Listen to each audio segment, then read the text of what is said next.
Ready? Thank you so much. Good morning. I'd like to welcome you to the August 26th, 2020 meeting of the Board of County Commissioners for Deschutes County. Please join us in the Pledge of Allegiance. Pledge allegiance to the flag of the United States of America and to the republic for which it stands, one nation, under God, indivisible, with liberty and justice for all. All right, and I do not believe we have any public comments this morning. So we do have a consent agenda. Oh, and if you haven't gotten the message yet, Deschutes County only has, well, last time I was told 60% into the census. So please get your census information in. It's used for funding. And it is really critical, apportionment too. So it is important. Please do your census if you haven't. It's going to be due shortly. So thank you on that. Do we have any comments on consent agenda? So with that, I'll move consent agenda. I'll second it. Further discussion? Commissioner DeBonne? Yes. Commissioner Henderson? I vote yes. And the chair votes yes. So now we need to reconvene as the governing body of the Sun River Service District. We have consideration of several appointments.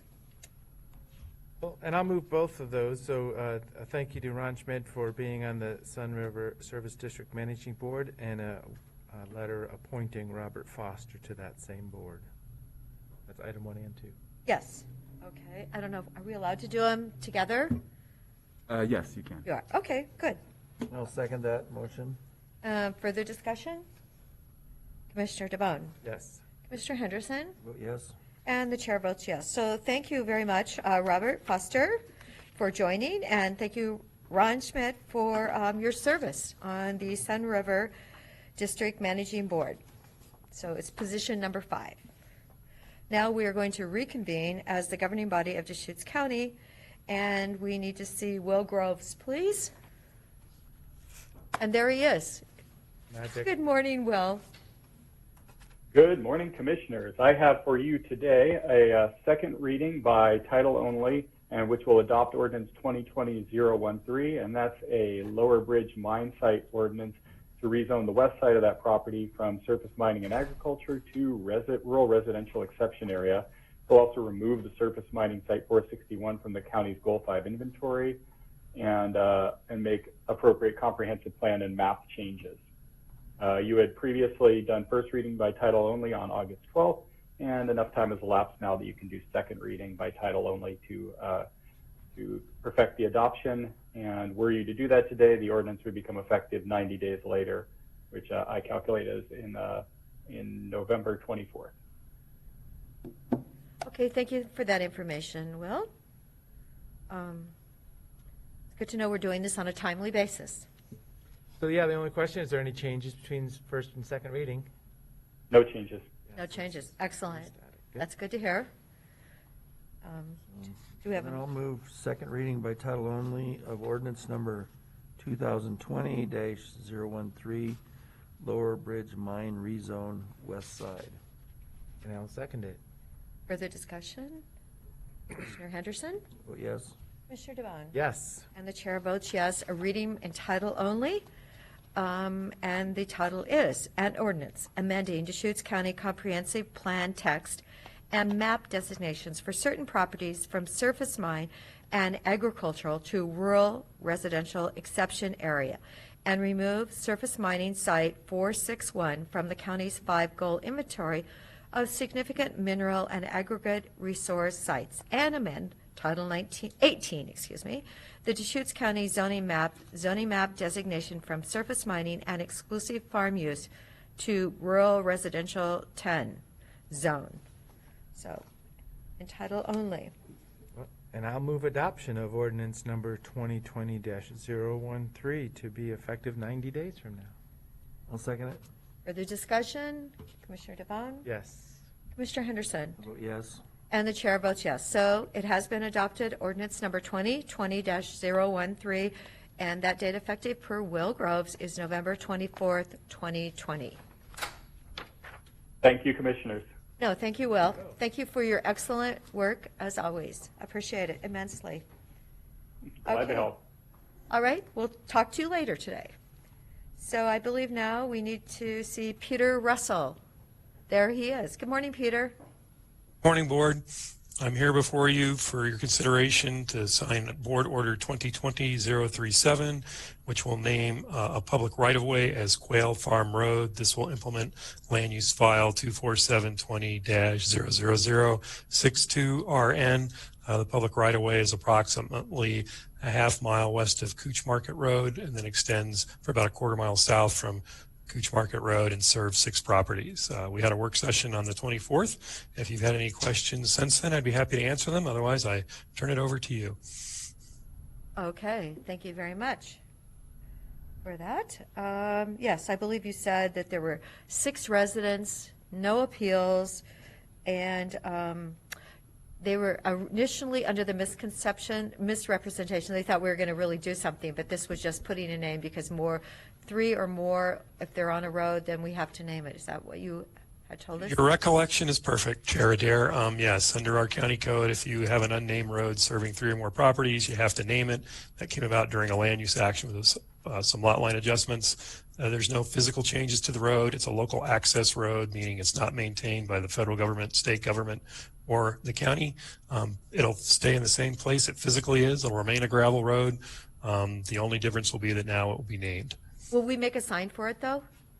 Correct. The applicant will work with the road department to get a sign made based on the road department's work order priorities. They could have a little quail on it, too, on the sign. Wouldn't that be kind of? Graphic, yeah. Yeah, some graphic, a little my quail goodness. graphic. We could do a new trend. I know. I'll mention it to Cody. Yeah, Codium's not going to like that, but, it's always, someone will go, wow, it'll look like a little Twitter or something, And this will trigger some address renaming, is that correct also? Correct, under 1616, which is our road naming section of the code. Once a road is renamed, our property address coordinator, Tracy Griffin, will send out letters to all the properties that are affected by the change of the road name, and then they have a certain amount of time to change their addresses. So they have to notify their banks and utility companies and et cetera, et cetera. So that's really the action, is that effort by all the property owners. Great. Okay.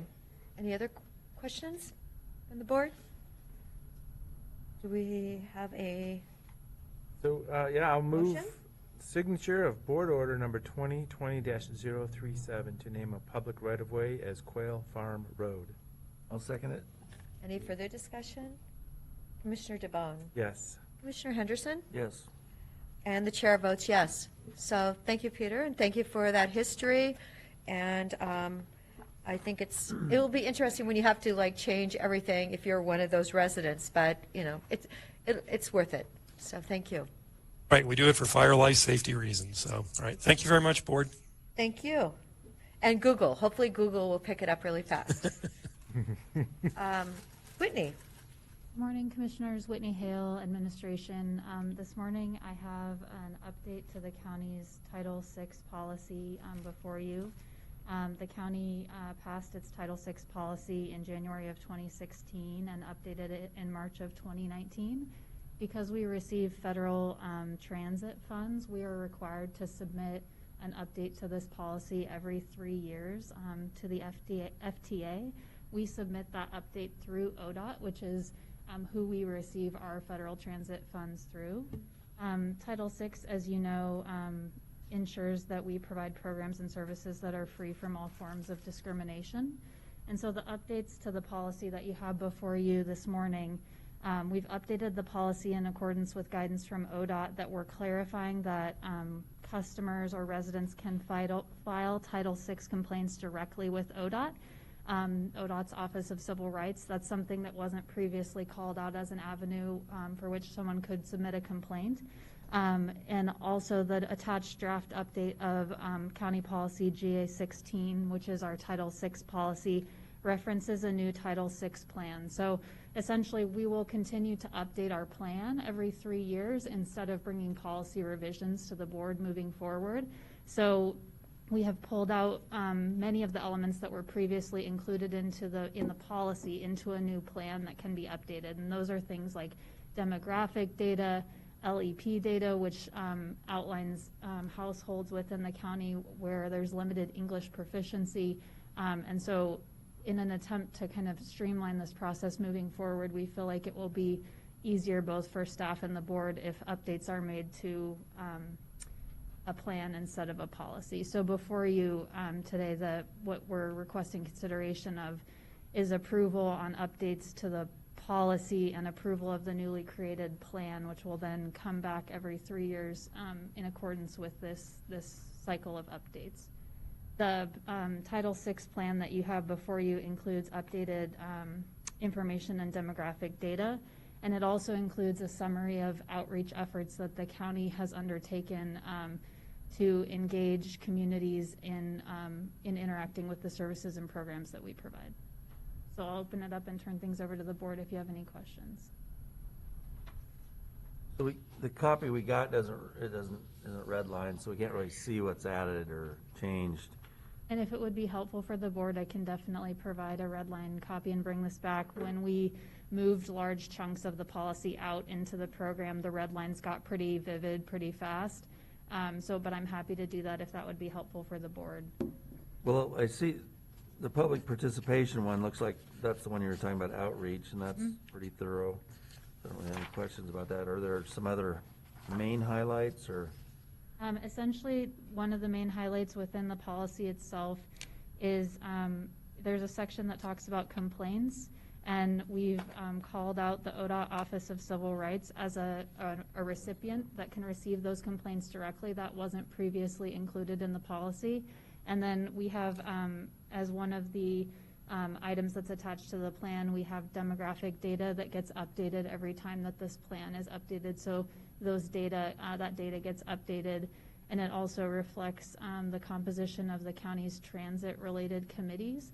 And so those are updates that are included in this, in what you have before you today. So I'd be interested what this isn't just for transportation projects, right? This is for.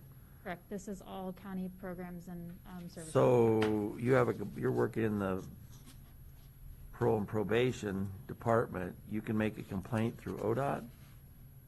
ODOT has specified that they need to be listed as a recipient for these types of complaints, along with the FTA and along with and there's language in here that talks about this, but Title VI complaints can also be filed directly with any federal agency that supplies funding to Deschutes County.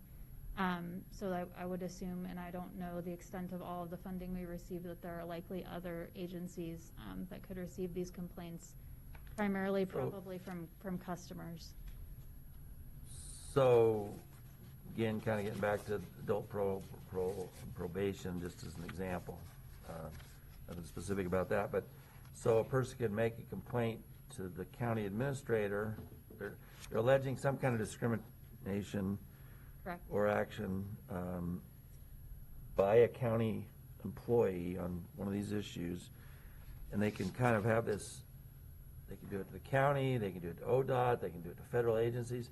What's the purpose of why would those agencies be investigating?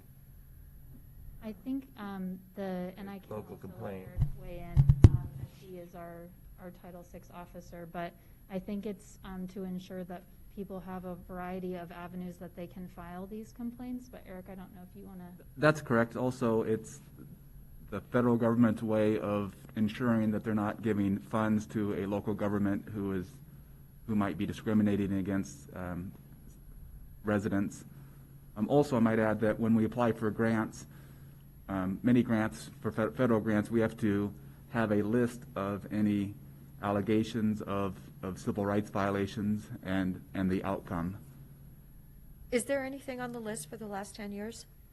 There's allegations, yes. Allegations? Yes. Okay. But nothing was substantiated, or, Correct, or things are pending. okay, Sometimes there's a lawsuit that has a civil rights, an allegation of a civil rights violation that's pending, and then depending on the outcome of that litigation, we will report accordingly. Also, I'll point out that it doesn't mean that these agencies would investigate, it's just that they're notified. It's a And it- notice thing. They're not solving the problem. They're giving notice of the problem. Correct. They're giving notice of the problem. Or the And, allegation. and part of the benefit of this type of notification, including kind of the hotline that will be rolled out soon for the county, is that we want to, if somebody thinks we did something wrong, we want to be notified as soon as possible so that we can look into it. Well, I'm good with that. I'm just wondering why we're putting the rest of the world on notice and how it affects things, because like, we have one now that was filed against one of our elected officials that probably would fit under this. So would notices go out to all these agencies for that? Or? No, if we apply for grants, certain grants will require us to list any open, and we do report those currently. What this does is just gives people another avenue on where to submit a complaint. The official process that will officially be responded to. Correct. And as the compliance officer, I've actually never received a complaint through this mechanism, Yeah. but it's available. You receive it through another mechanism? Yes, we receive them through either tort claim notices, or there might be an employee who goes to Human Resources and alleges that there's a violation of the non-harassment, non-discrimination policy, and then we investigate all of those complaints. So in other words, you haven't received a Title VI complaint form from somebody? Correct. What you're basically saying? Correct. but you did say allegations. Well, we've received complaints through other mechanisms, but not through this Title VI form. Sometimes it comes through as a tort claim notice. Sometimes it comes through as an employee complaint. And then once we establish or roll out the county's hotline, the complaints may come in through that mechanism. Okay. Are we making these changes to, I missed what you said, to comply with a federal law, or Correct. are we choosing to do it, or what's In a terms choice, of or? the updates, what's driving the updates today? ODOT let us know that we are required to list their Office of Civil Rights as a recipient for these types of complaints within the policy. And the policy was also due for updates in relation to engagement, just general updates on public outreach and engagement. So those are things that are outlined. Some of the updates are outlined by the FTA and requirements for a Title VI policy, and then ODOT communicated to us that this was a requirement that we list their Office of Civil Rights as a recipient for these complaints. But it's interesting, it doesn't really read like we're giving them notice. It's one of the possible places you can make a complaint to, because it says complaints may be submitted by, and then it lists county, ODOT, or federal. It's not, if you file a complaint with a county, notice must be given to. Correct. It's basically saying they could choose to submit it to the county directly, or they could choose to submit it to ODOT or to a federal agency. Yeah, Listed. but that's what I'm saying. It's more than just giving them notice. It becomes an alternative means of investigation, I guess, or something. Well, so in this discussion, we're acknowledging this is Title VI of the Civil Rights Act. So this is national legislation. It's triggered by dollars coming from the federal government for the contracts that we do. It may be interesting if you want to just read the statement of policy and applicability, just as, statements as us as current elected officials, myself in this position, I would hope that people would perceive me specifically as somebody you could come to, saying, I think there's a civil rights issue here in our county. And I have never had that happen, so as I say, they do pop up through litigation matters sometimes. But I mean, this is that time in our society where, if there's something like this that needs to be discussed, let's lay it out on the table. So, as I say, if you don't mind, I'll just read the statement of policy real quick. It's a paragraph. Sure. So Deschutes County is committed to providing programs and services that are free from all forms of discrimination based on factors that include but are not limited to race, ethnicity, age, disability status, and sexual orientation. The county will take preventive, corrective, and/or disciplinary actions when necessary against behavior that violates this policy or the rights and privileges it is designed to protect. And there's an applicability sentence. All programs of Deschutes County are subject to this policy regardless of funding source. Individual grants and programs may carry additional requirements. So just kind of introduction of what we're talking about here. So Whitney, I noticed that on this, they used the July 2017 population estimates. And that was one thing, in looking and re-reviewing this before this morning's meeting, I did note that PSU has the 2019 data available, and so that is one thing that if the board is comfortable with designating county administrator's signature to this update, we would update the data to reflect the 2019 population estimates from Portland State. Okay, I thought that could be really important, don't you think? I agree, and I did take a look at that and actually made some hard copy notes in my copy of that change. So Okay. Oh, great. Oh, yeah, I was like going, wow, good to hear. Did the Latino number was 7.7 in 17? Did that change at all? Because I've heard like 8%, but is it higher than 8 now? When I looked yesterday, there was an update to the American Community Survey 5-year estimates for 2014 to 2018, and I believe what I saw moved to 7.9, so just under 8%. Okay. And it's reflected as 7.7 here. So Okay. if the board is comfortable with this version, we would update the data in Appendix A in accordance with that updated information. Right. I think that would be appropriate. And then this, after what Commissioner DeBonne read, then it goes on to talk about the procedures and how a complaint is handled. So this is really a guide. It has a form of the complaint in here that you can use, or the form for a complaint, and then, so that's good. So, And this is currently, the current version of this policy and this form are available on the website, and they're also provided for departments to have, and so that folks can access them, and that's if this is updated, then the updated versions will also be posted online. Great. okay, I don't have any other questions. The change being the adding of ODOT really is a big one, and then the federal agencies apparently have been on the form in the past, right? Yeah, so this is just ODOT's. Yes. Okay. I'd move approval of Title 6 Policy GA-16 Draft Update and Title 6 Draft Plan as amended for populations. Great, and I'll second it. Any further discussion? Commissioner Henderson? Vote yes? Commissioner DeBonne? Yes. And the chair votes yes. Thank you so much. Thank you. It's interesting, it goes to the FTA. Yes. I know, that seems so, like, okay. Yes.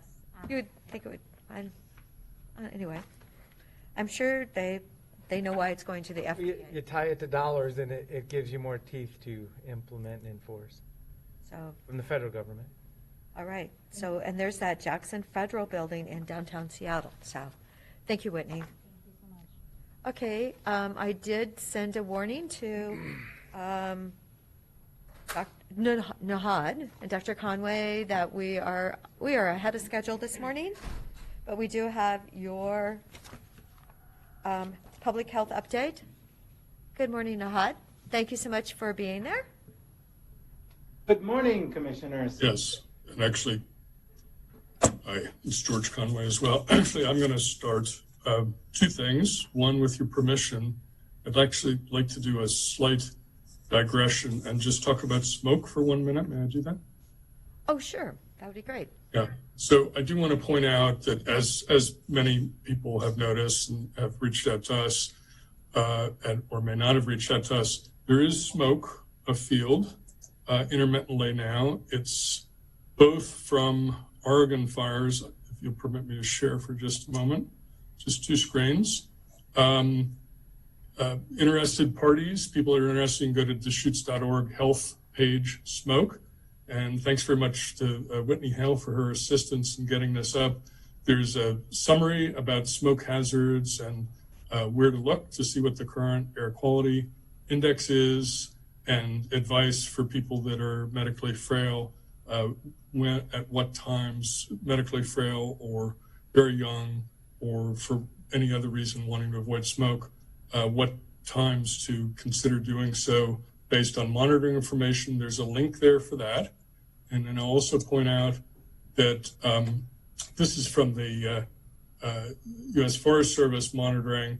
You can see that we have had moderate levels of smoke over the last 3 days, but none into the clearly hazardous range. But there's no guarantee that that will not occur, given that there is a considerable smoke channeling northward from the Bay Area, where there's very, very large fires. And then there's also the Green Ridge Fire and other fires being worked in Oregon.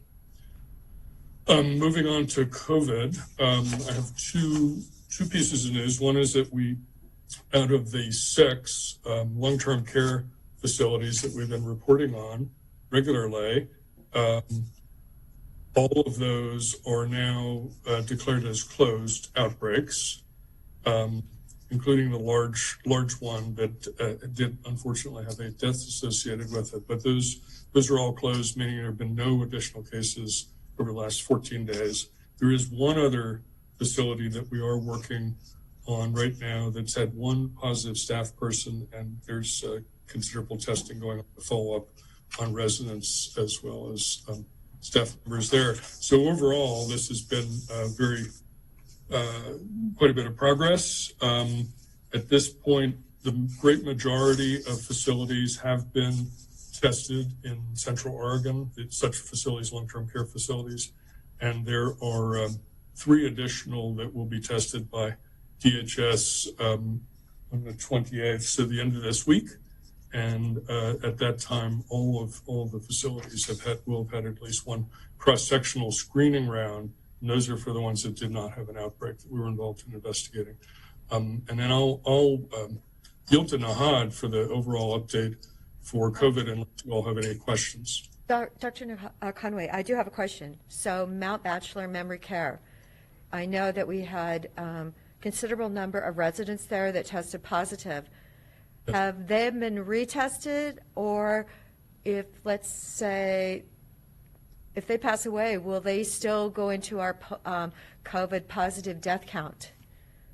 Are they, because it's been over a month now.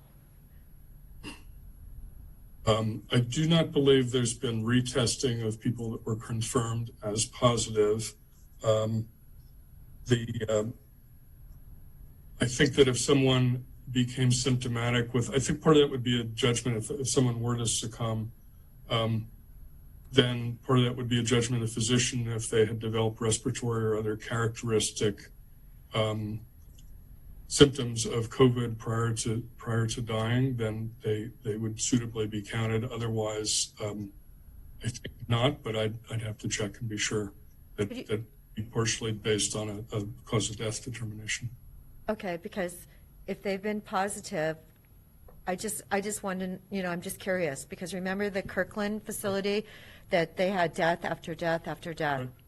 Right. Well, one thing we do know is that people, particularly people that are immunosuppressed or otherwise don't have high functionality immune systems, they could remain infected for a substantial amount of time. So it is possible that another individual would become ill and that it would be COVID related and that they could succumb to that.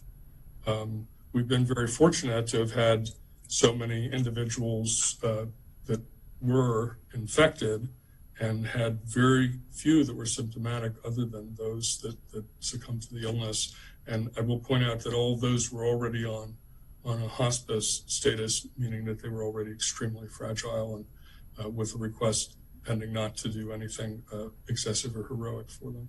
So given the scale of this outbreak, which was very concerning, especially given the experience that many had had elsewhere in Oregon, I wouldn't say it's a good outcome to have quite this many people die, but that it certainly could have been much worse. Yes, it definitely could have been.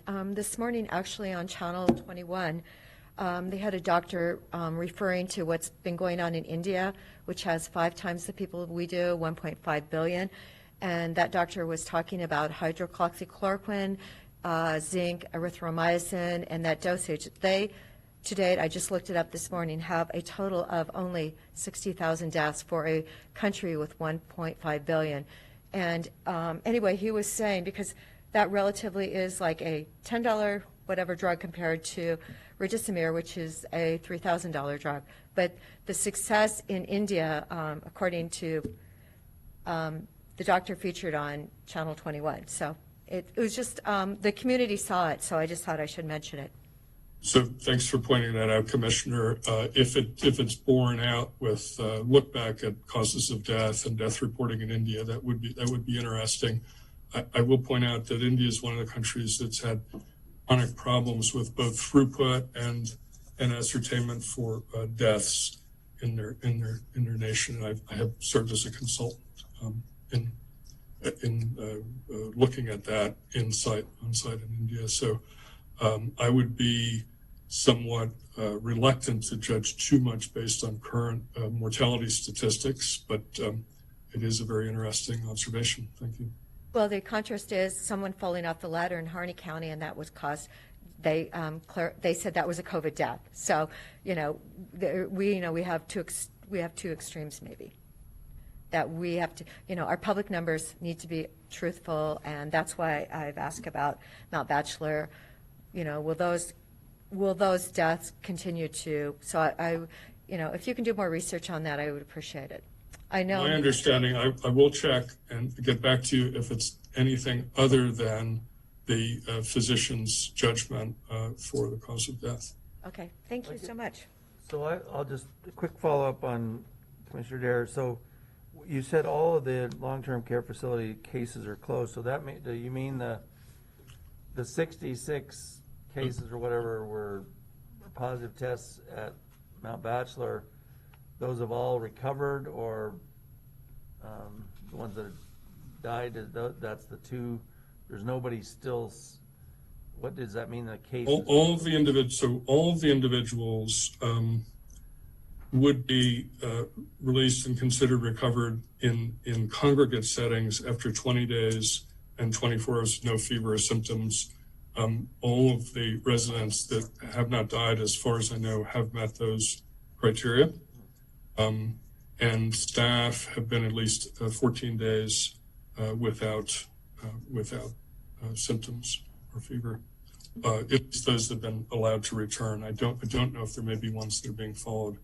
That instead of retesting people to see if they're recovered, it's this no symptoms, no fever after a certain period of time. That's how we die. And determine yes, that. And there are other criteria for return to work that can be invoked if people are regarded as critical in providing services, but I'm not aware of that having been the case here. So there are 6, as I mentioned, the 6 outbreaks, or a few of them were potential outbreaks, meaning had 1 infected staff that we have been following and talking about repeatedly at these meetings since the onset of the first one, and I believe it was early June. All those do appear to have been resolved, and there's only 1 that we're currently working on. That's excellent news. Thank you. Please extend our appreciation to Carrie Coe, who works so diligently with our long-term care facilities. So thank you, Carrie. I hope you're getting a chance to breathe and not breathe smoke, but know that we totally appreciate and what your entire health department has done.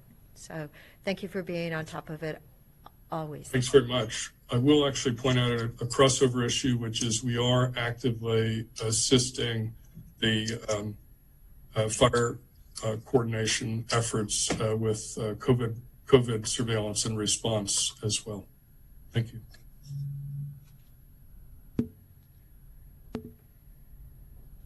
Okay. Commissioners, can I get started? Yes, please. Thank you, Nahad. Sure. Good morning to all of you. For the record, my name is Nahal Sadra Azudi. I'm the Director of Public Health for Deschutes County Health Services. Dr. Conway has already introduced himself, and Dr. Fawcett, our health officer, is attending to a patient and has not arrived yet, but hopefully in the midst of the presentation, he will arrive, and we'll do our best to manage accordingly. As usual, let me start off by acknowledging our staff in the department from all service areas who are just working very hard and very compassionate about their work, about their clients and their staff. Also, I'd like to thank Jenny Faith, our epidemiologist, for the data analysis and updates. Whitney Hale has also been very instrumental in helping me with the messaging of these presentations, and I appreciate the work she has done in making these presentations available online. And fortunately, we do now have Dr. Fawcett here, so I'm going to actually make a quick adjustment with your permission. Not at all. Okay.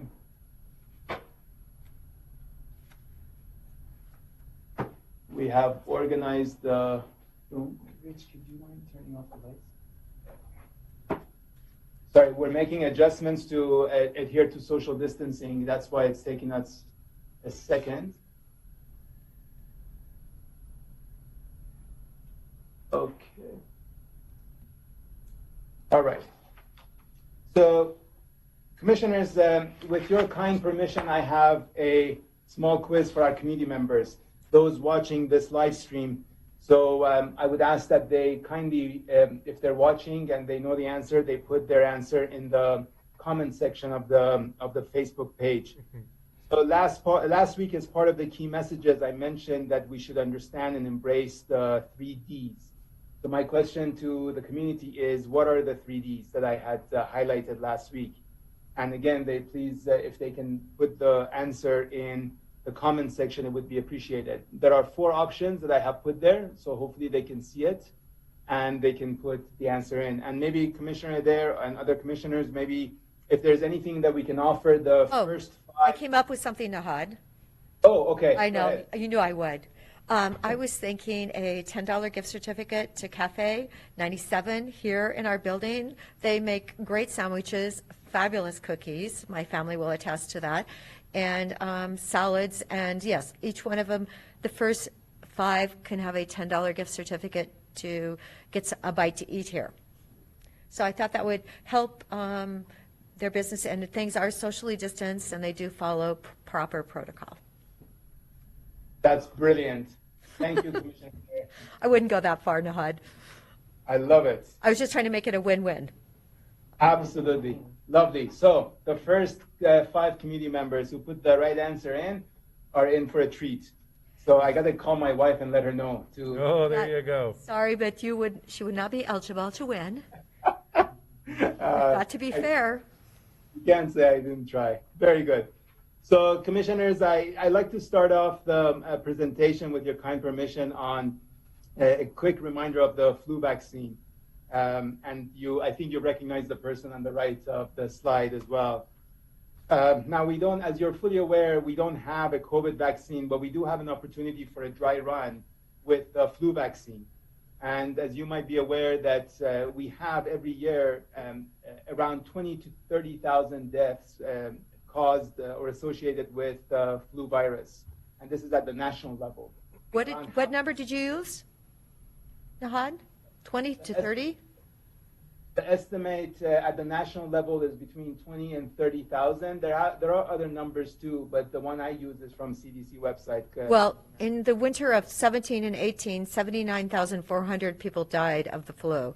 It was a really, really bad flu year. And I'm not sure if you can quite pull that number up now, but I know I was very well aware of it at that time. So, yeah, I think 20 to 30,000 could be low.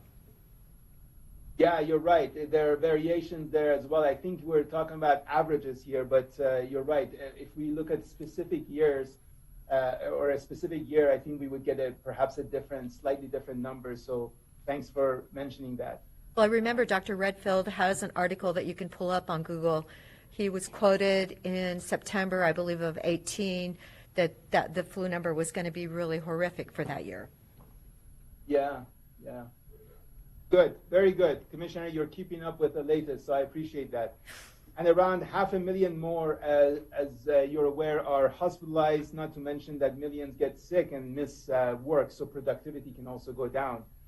As with previous years, we have multiple types of vaccines with a couple of formulations available in the market. I understand that in our community, some of the health providers have received the flu vaccine already.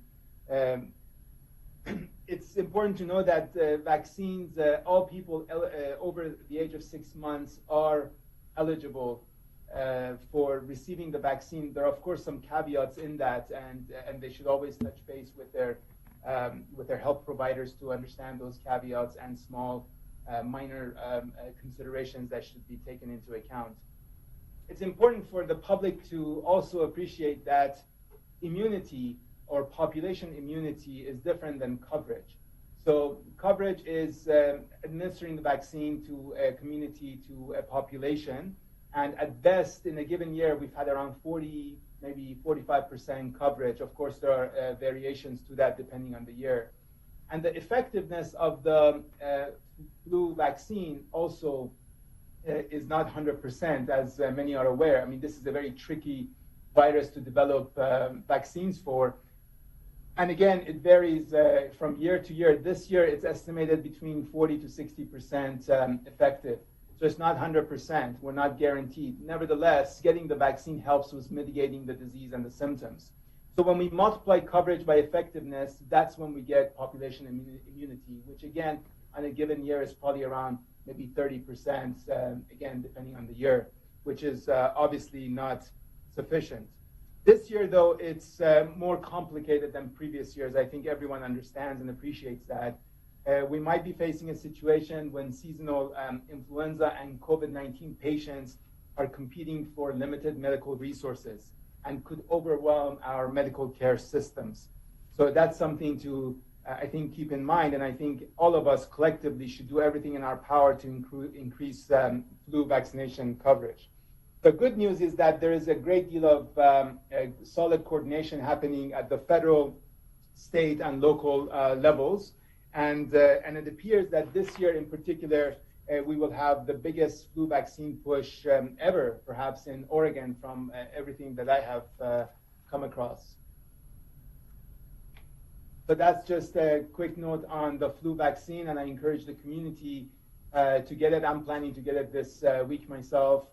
Even though it's a bit early, usually we think that it's around end of October is a good time to get it. This year, given everything that we're facing, all the constraints and what have you, basically get it whenever it's feasible from now onwards, even into December or January, but hopefully earlier. Commissioner, before getting into the numbers, this is an important point that I'd like to raise again with our community. I'm learning that a key driver of risk perception is our understanding of the proportion of asymptomatic cases. These are cases with no symptoms but still infected and transmit the virus to others.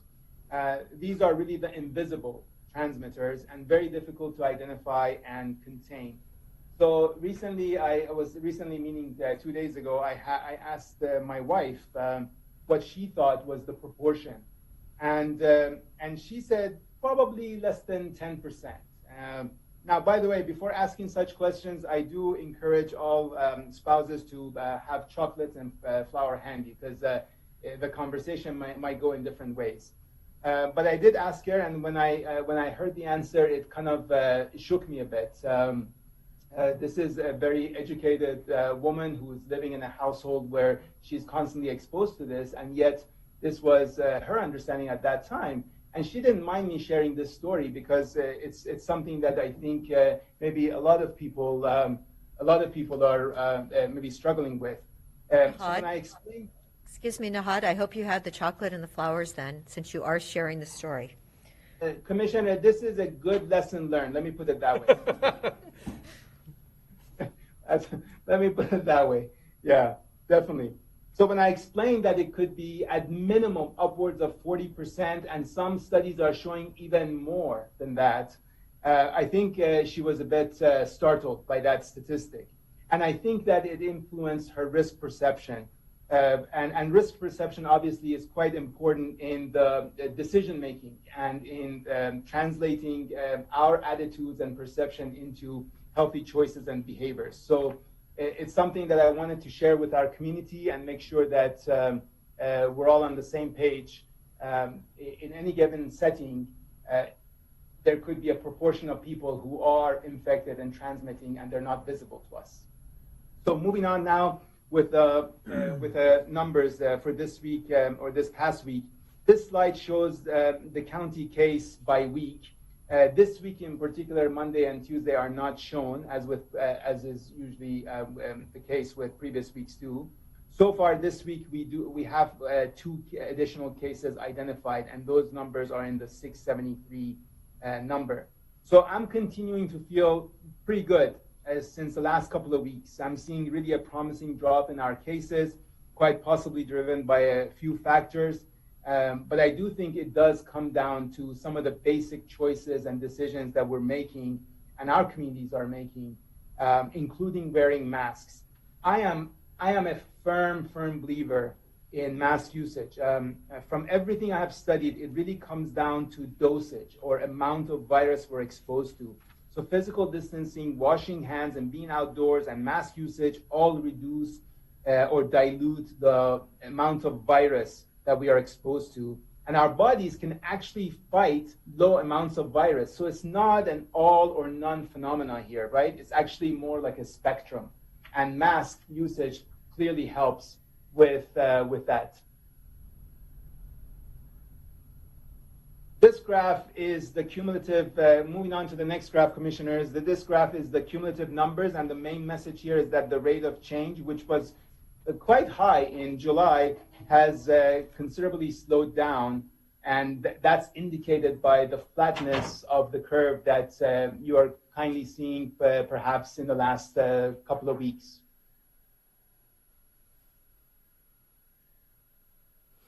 This next slide shows the county cases by age group, and the key message is that although everyone is vulnerable, we are seeing more than 50% of the cases are between the ages of 20 and 50 years old.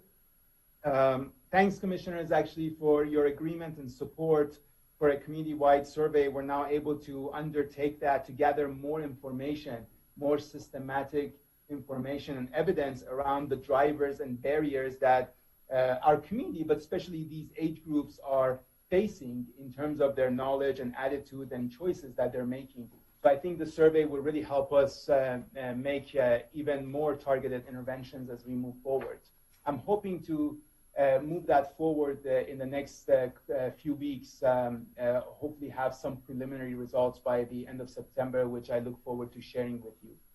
Nahad, remember that there was a death. The youngest death in Oregon was only 26, so which is, very unusual and very rare. But because our, the positivity is so, the percentage is huge in that younger age group. They need to be aware that sometimes things don't happen that you don't expect. Yeah, Commissioner, thanks for raising that. I mean, it's like Russian roulette here. I'm not willing to take that risk myself, and I think there are too many unknowns for us to not be cautious in our behaviors and choices. Well, that person actually tried to get into the hospital, and they would not take him. So. I believe he started showing symptoms Monday, and by Friday morning he had passed away. But he was never hospitalized. So it's just that someone should be aware if they do. The symptoms can radically change. And just don't ignore them if you do feel like because St. Charles has an excellent success rate with COVID patients. They've been doing a great job. Yes, I agree with you, Commissioner. This next slide, Commissioners, show county cases by age and month, and the trend in the last couple of months really hasn't changed much. As you can kindly see, in July and August, we're seeing more or less the same trends. It was a bit different in June. But really, I think, again, the take-home message is that everyone is vulnerable, and we should all be taking caution in our actions. This slide, this next slide shows how cases are linked and categorized, and this is my last slide before I hand it over to Dr. Fawcett. I'm really, again, this is another slide that I'm really liking, because what I'm focusing on is the proportion of cases that don't have known linkages. And that proportion is continuing to go down, and that's really positive. If that number or that proportion or percentage is high, then basically we have a bunch of folks out there transmitting the virus without us being able to identify them and taking them out of circulation or encouraging them to be in quarantine or isolation. So the more we're able to categorize folks and link them to different clusters or groups or outbreaks or close contacts and what have you, the better it is in terms of the containment of this virus. So that's the take-home message here. And I really want to send a shout out to our contact tracing and investigation teams who are working really hard to jump on all the cases that are coming in, do the interviews. And not all those interviews are easy, by the way, commissioners. We take for granted that not everyone is necessarily ready to share information and be forthright about their experiences. So our team is well trained. They're professionals. They work hard to make sure that they're focusing on the outcome and doing it with dignity and respect. So now I'm going to share the floor with my colleague, Dr. Fawcett. Just give us 1 second, please, so I can ensure adequate physical distancing. Rich, this is long enough for you to. Yeah.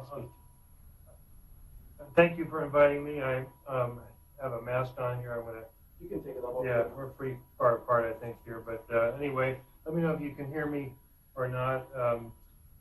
Anyway, thank you for inviting me again to this meeting.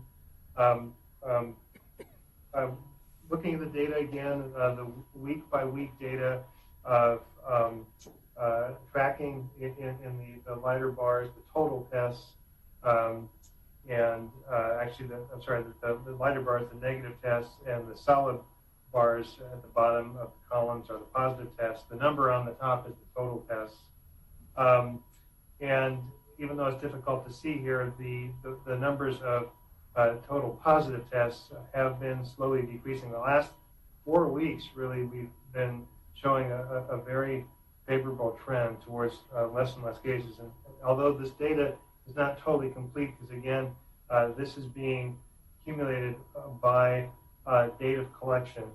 So there are still tests, of course, that were actually collected on last Friday, which was the 21st, which haven't come back yet. So, but we're, as of now, for the last week that we have data for, that's the 16th to the 22nd, 32 cases positive, which is really tremendous if you look back just 5 or 6 weeks before, where we had nearly 100 cases in 1 week, which was our maximum per week.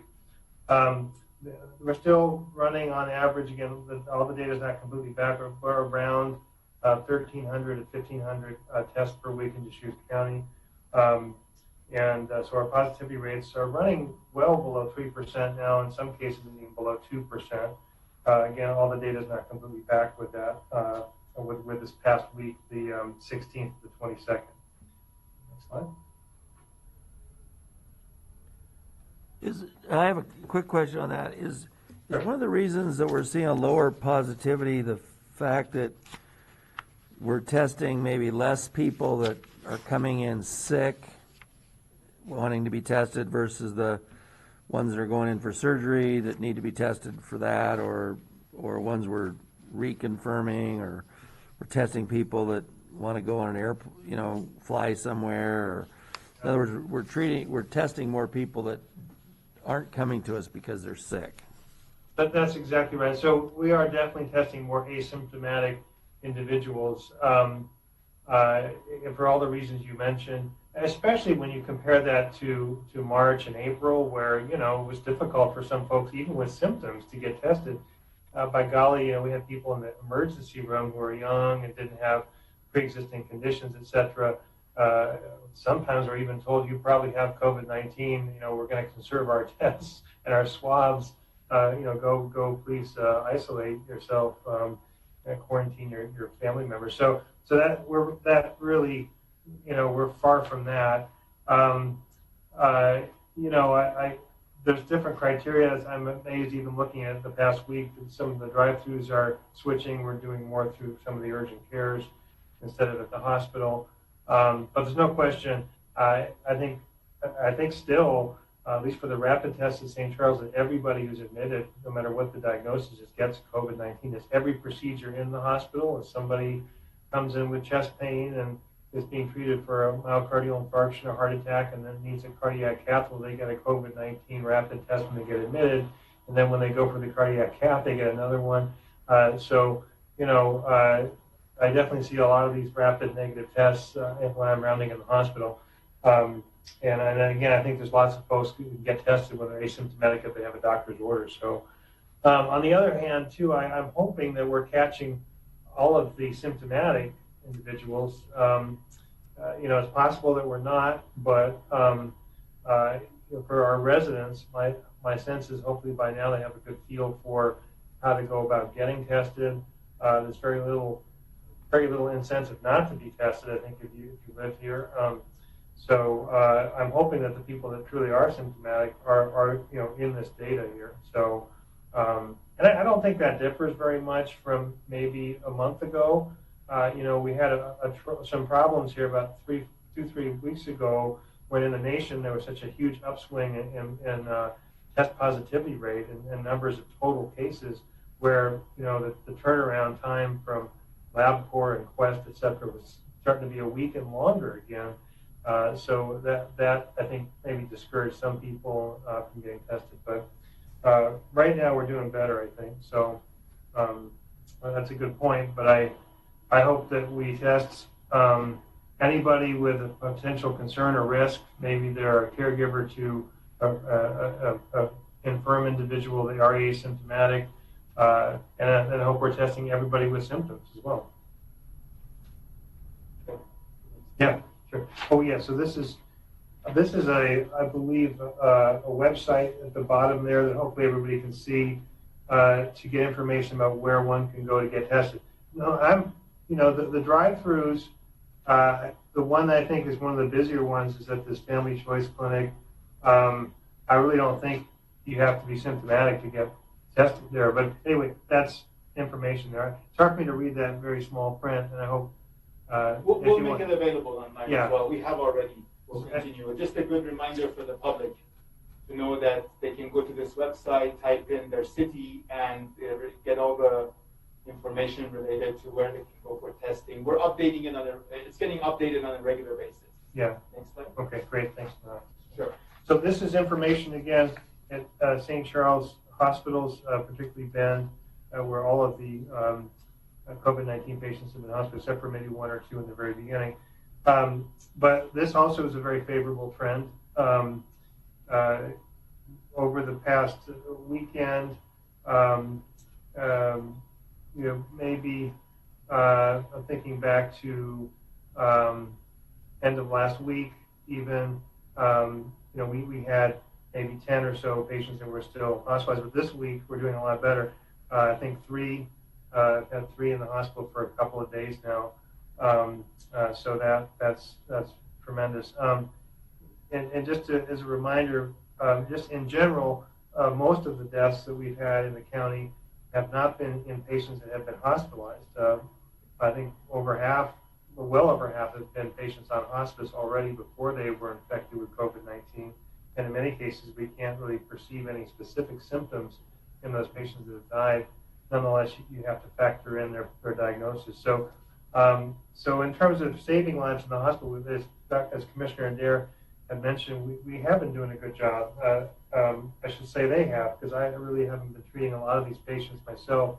Again, the lion's share of the work is kind of what you see on the news media, to be honest. It's the intensive care unit teams, emergency room physicians, the hospital doctors who admit these patients before they get sicker and go to the ICU. So they've been doing a tremendous job. Treatments they're using now, just by the way, tend to be remdesivir. There's been so much allotted for each state, and we have been able to get almost every request for remdesivir, and that's usually administered along with IV corticosteroids like methylprednisolone. Same with the convalescent plasma, that's been available also, and in cases, the one case we couldn't save, got a long course of remdesivir and also convalescent plasma as well. So a lot of these patients have been getting all three therapies.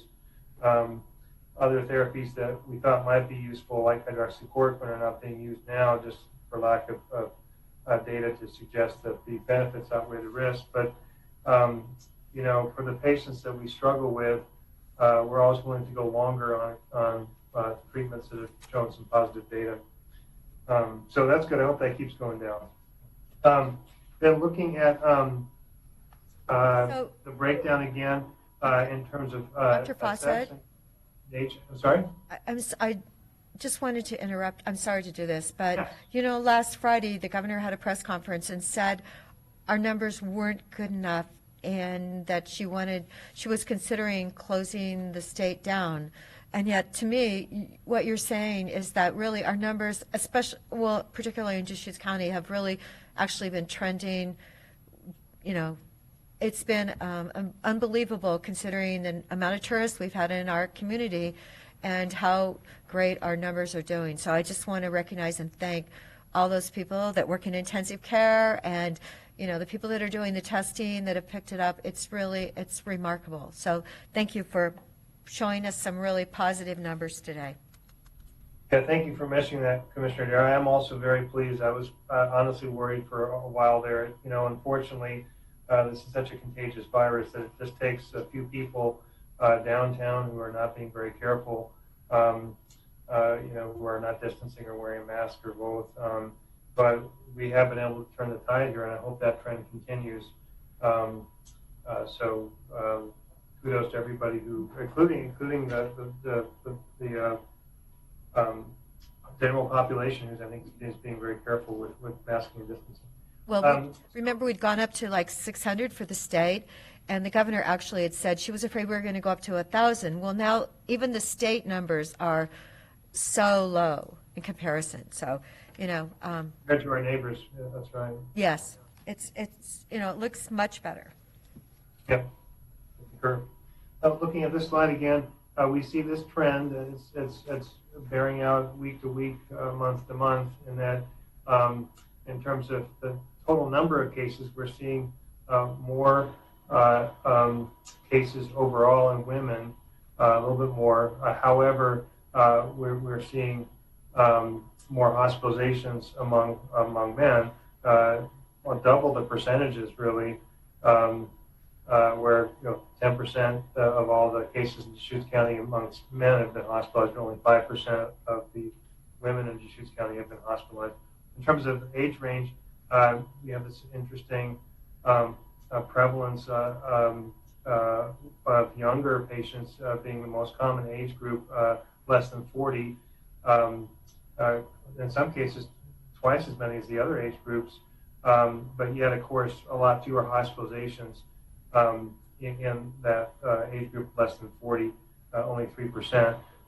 And interestingly, in terms of numbers of cases, even with our unfortunate clusters and outbreaks in skilled nursing facilities, we're still seeing the least amount of total cases in patients that are age 60 or older. However, they by far have the highest rate of hospitalization at 19%. So just a little bit on the school metrics. The two metrics are at two ends of the spectrum, so to speak. The first slide here addresses that 10 cases per 100,000 population. For Deschutes County, we're approximately 200,000. So, we're hoping to get our our cases down below 20 if possible. What this is addressing here is looking for 100,000. So the last number we have is 17. It's the latest data. So we're certainly under the 30 per 100,000 population, which is a metric for reopening K through third grade. Anyway, and then the other metric, we've done very well with our test positivity rate staying under 5%.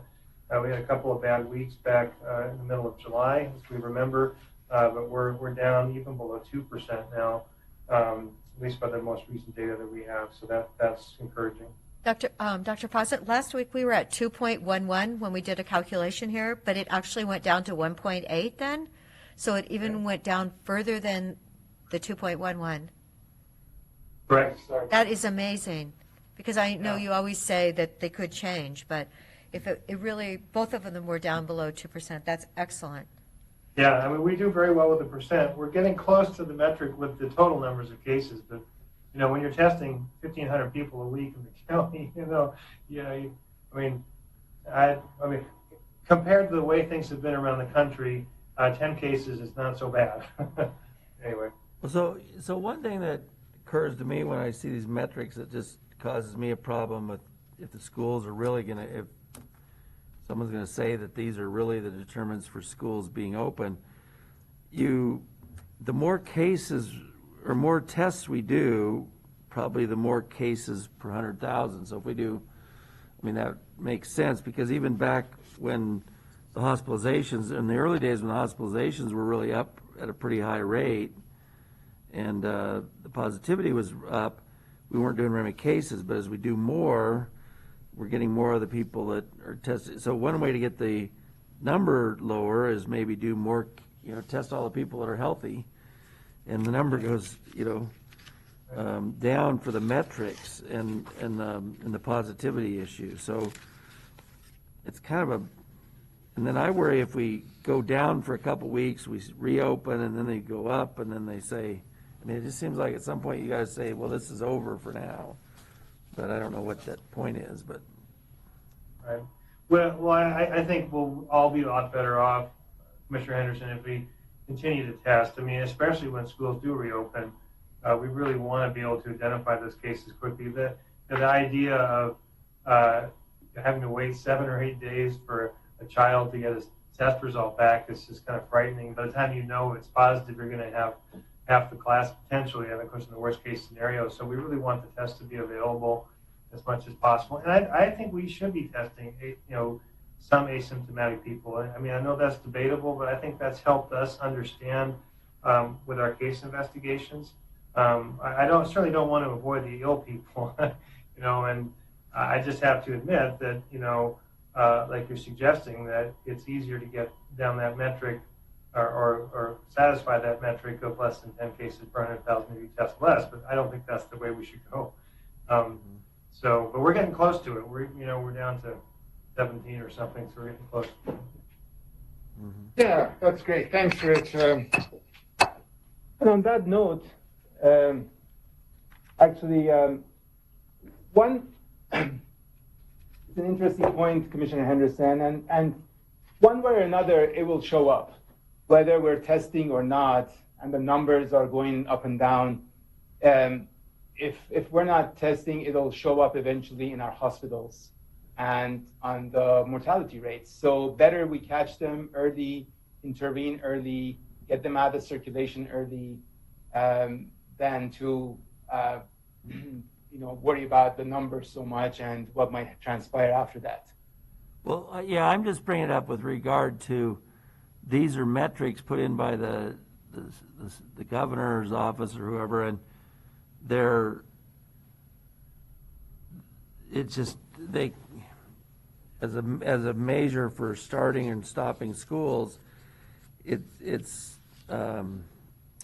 be easy for us to be under the metric and then be over it the next week possibly, or so so that's I guess really what I'm saying, and it is affected by how much testing's done. Not really suggesting we do anything. I'm just it's kind of a fragile testing system, I guess is what I'm saying. I think you're right in that there is going to be variability in the numbers, and it's important not to react to one number anyway. That's why I think they have put in the 3 weeks metric, so that if 1 week it's going down, we look at the following 2 weeks and see. And the same thing with maybe, God forbid, if we have to reclose, I would be surprised if after 1 week numbers going above the target we would close, because that wouldn't necessarily make a whole lot of sense. We should probably see what the trend is looking like, because there's always variability in these numbers, right? So, if I might add something, there's quite a span between the allowable reopening threshold of 10 per 100,000, and then the next step is 20 per 100,000 cases. So that would be, in Deschutes County, be roughly doubling those numbers. And then the one to require basically school closures is 30. So we've really only been over that 30 threshold for a few weeks that we've recently experienced. So I think the likelihood that it's going to bounce around enough based on any of the sampling and testing issues that are being discussed to cross those thresholds in either direction, to either be misrepresented as below the lower threshold for reopening, if you will, by accident, or above that very high threshold of 30 per 100,000. I think that's really not much of a hazard that we really have to worry about. I think if there'd been just a hair's breadth between the criteria, that would be concerning. But these decisions were made at a time that there was still rapidly increasing cases in the state, and those are abating. I think if we get to where it settles down to where schools can be reopened unless we're in the middle of a really major wave where we have cases flowing in from other states, as I believe was happening a month ago or so, I don't think that it's going to vacillate and that there's going to be this cycle of opening and shutting, because there's quite a bit of distance in severity in the population between those different criteria. Thank you. And I think that what the public and the communities really need to understand and appreciate is that there is a cause and effect here. Our numbers, I mean, for me, the take-home message is that the last 3-4 weeks, our numbers are going down, and it's not by accident. It's not just randomness to all this. It's cause and effect. Our choices, our behaviors are making a difference. And that's really important, because that gives us a sense of control and certainty during uncertain times, which I know I need to have some level of certainty in my life. And I will conclude now with a couple of key messages and probably speak to the quiz that we had shared earlier in the slides in the presentation. And really the key messages start off with just continuing to be kind. During these times where stress levels are very high for everyone, shaming doesn't work, pointing fingers doesn't work. We all make mistakes. I make mistakes every other day by forgetting my mask. I go back to the house, get it, or I rely on hopefully a vendor having one that I could borrow. And people are forgiving. We all need to be forgiven, and we need to be kind. We cannot compromise our Deschutes values in the midst of this crisis. Understanding the 3 Ds. So I'm not sure how many folks were able to respond to it, but I would say I'm hoping the 5 were able to respond and get their gift certificates, courtesy of our commissioner. So the 3 Ds are dose, duration, and distance. And dose is really, really important for all of us to understand and appreciate in the transmission and severity of the disease. It's a spectrum. It's not all or none.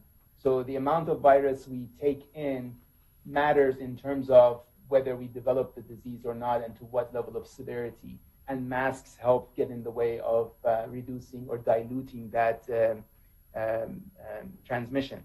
And duration, amount of time we're around people, and distance. So these are all considerations. Avoiding the 3 Cs, and I realize there are overlaps here, but worth repeating.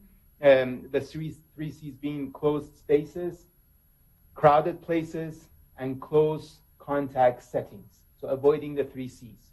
And of course, the 3 W's, doing the 3 W's, which as we mentioned, wearing masks, watching our distance, washing our hands, wiping surfaces.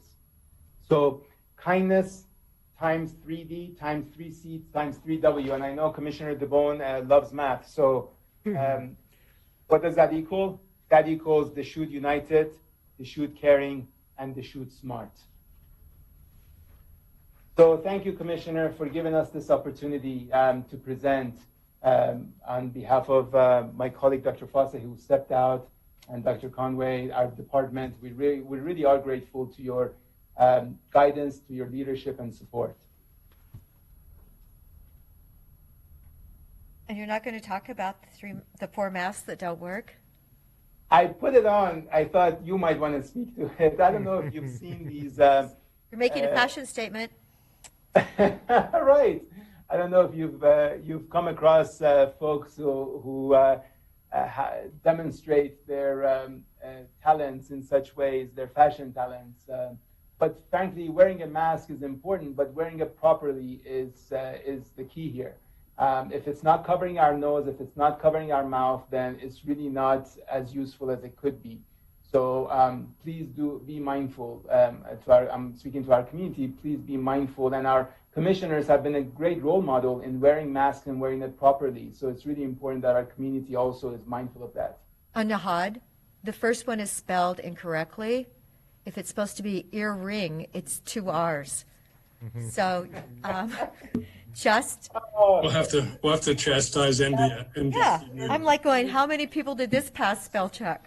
So there is one other look that they did not cover here, which I think is critical that we dissuade people from, and that's the nosy pirate look, which is I've seen many young males wearing a bandana with their nose sticking out over the bandana. It's ineffective for 2 reasons. One is their nose is sticking out, but the other is the bandana probably isn't enough cloth to contain much. Yeah, I'm sure you're right, Dr. Conway. There are multiple ways of showing our talents. You're right. So commissioners, thank you again for your time. No, thank you for your time. We always appreciate it. And I know we had a couple winners, so maybe we have 5. And that would be great. Thank you. I can't wait to see next week's Turning into a common style mask. game I mean, show. surely there's going to be something new that you're going to want to bring in. So we'll be out there looking for it, take pictures. I don't want to put you in debt, Commissioner, so we got to figure out something that's not as. No, I'll work on it. That was last night. I didn't have much time to think, but I'll come up with something better for next week. But this is a win-win because Tim and Summer have been working really hard. They're the new operators of our Cafe 97. So I thought, it's a win-win. They did cookies for me for Meals on Wheels a couple months ago, 150 of them, and they were fabulous. So, well, I didn't eat them, but anyway, I do appreciate them. So thank you, Nod, because you don't work in our building, but you should come over and get lunch from them. That I promise I would do that. Okay. All right. Thank you. Thank you. Bye-bye. Okay. So we are a bit ahead of schedule today. And we do have important deliberation at 1 p.m., which I believe we must have it at 1 because it's been so posted. Eric, any Board want to suggestion? talk about the CARES funding? Yes, we should do that. Greg Munn and others are prepared. Great. Greg, are you ready to join us?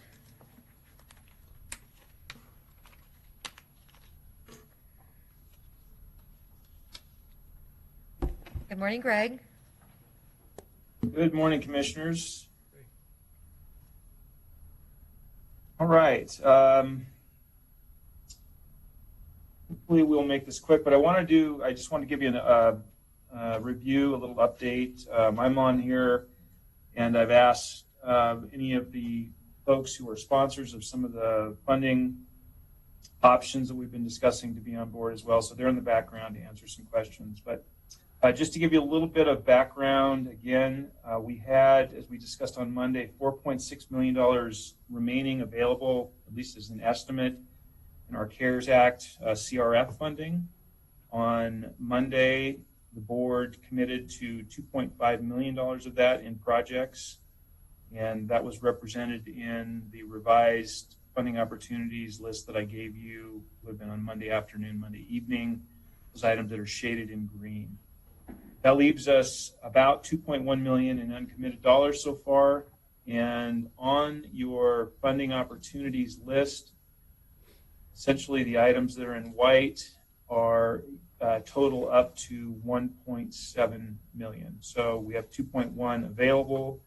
The items on that list are 1.7. And the reason why they're 1.7, I'll just point out quickly, is item number C4, the business support grants, should have been changed to 0, at least for this conversation, as there's not believed to be capacity to use those dollars for that purpose, at least from the conversations we've had, by the end of the year. You're saying economic assistance, item 4, we can't do that? C4, yeah, it should show as 250,000. Right. And that should be changed to 0. Really? Well, I thought we were kind of just going to wait on that because that's just one chamber saying they couldn't process it. That doesn't mean there aren't businesses that need it, in my opinion. Yeah, that's true. I think that item will flow to the second sheet so that we can consider that later. But in terms of funding now, they don't have the capacity to actually use those funds. Well, I don't know.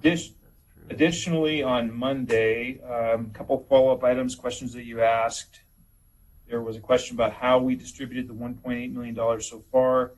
That sheet was included in your inbox on Monday night, so hopefully you had a chance to take a look at that. So, Greg, I am looking at that, and I did send you a response email regarding the FEMA consultant I talked to. And according to the FEMA consultant, non-congregate housing, including food, cleaning, transportation, can be billed to FEMA, and then they'll pick up 75%, and then the other 25 can go to CARES. So you have care for homeless populations listed here at 35,000. Was that something that we could have flipped some of that?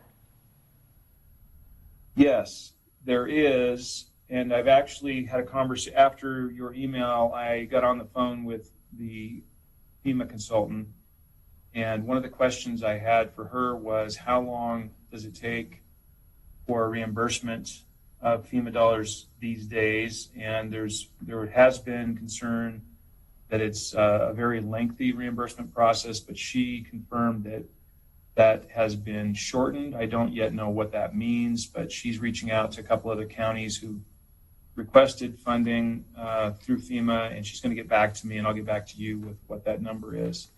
There's also a specific process to apply for FEMA, for congregate housing through FEMA, and we'll have that summarized for you as well. Thank you. Thanks for doing that. That was quick. Yeah, you bet. Another item that you asked about was the status of the ventilators. Yes. I've been talking with Sergeant Garrity about this. We've received half of those to date, about 70,000 of the 140,000, and these are numbers I think that he's talked about before. We're hoping for the other half to come in sometime in the October timeframe, and that 70,000 for that would be funded out of the EOC bucket of money that you committed to on Monday. So we can't cancel that order, the back order? Actually, I don't know the answer to that question. See, that was really my question, because... We could cancel it. Well, I'm just wondering if, honestly, I just saw the federal government they've gotten so many ventilators now, they've picked it up, and how many, we ordered 28, so we have 14 of them? And, We have 16 of 30 right now. 16 of 30, okay. All right, so that's 16, well, I believe we had a couple in stock before, so isn't 16 plus our original stock more than likely, more than adequate? Or not, I think Dr. Conway is going to chime in here on that one. So, Commissioner, I do understand that the federal government has augmented the national strategic stockpile and backfilled some of the ventilators that actually were believed to have been in inventory prior to the epidemic. However, if we have a very severe, especially if it's a combined flu and COVID wave in the fall or winter, I do not believe we would be successful in competing for ventilators to be loaned out or delivered from that because of our relatively low population size. So I'm not at all sanguine that we can count on. I think we'd be much better off going ahead and having inventory of these. If we don't end up needing them, which would be the best scenario, then we could easily loan them out to places that are having very high numbers of cases, and maybe get brownie points the way that the state of Oregon did during one of the East Coast crises. The lesson we learned early this year is that when there is a severe wave in the epidemic, it's absolutely impossible to procure any additional devices. What do you mean by? How many did the hospital pick up, though? Did St. Charles pick up? I mean, I'm assuming, well, they have a limited capacity per their ICU beds, but did they pick up more?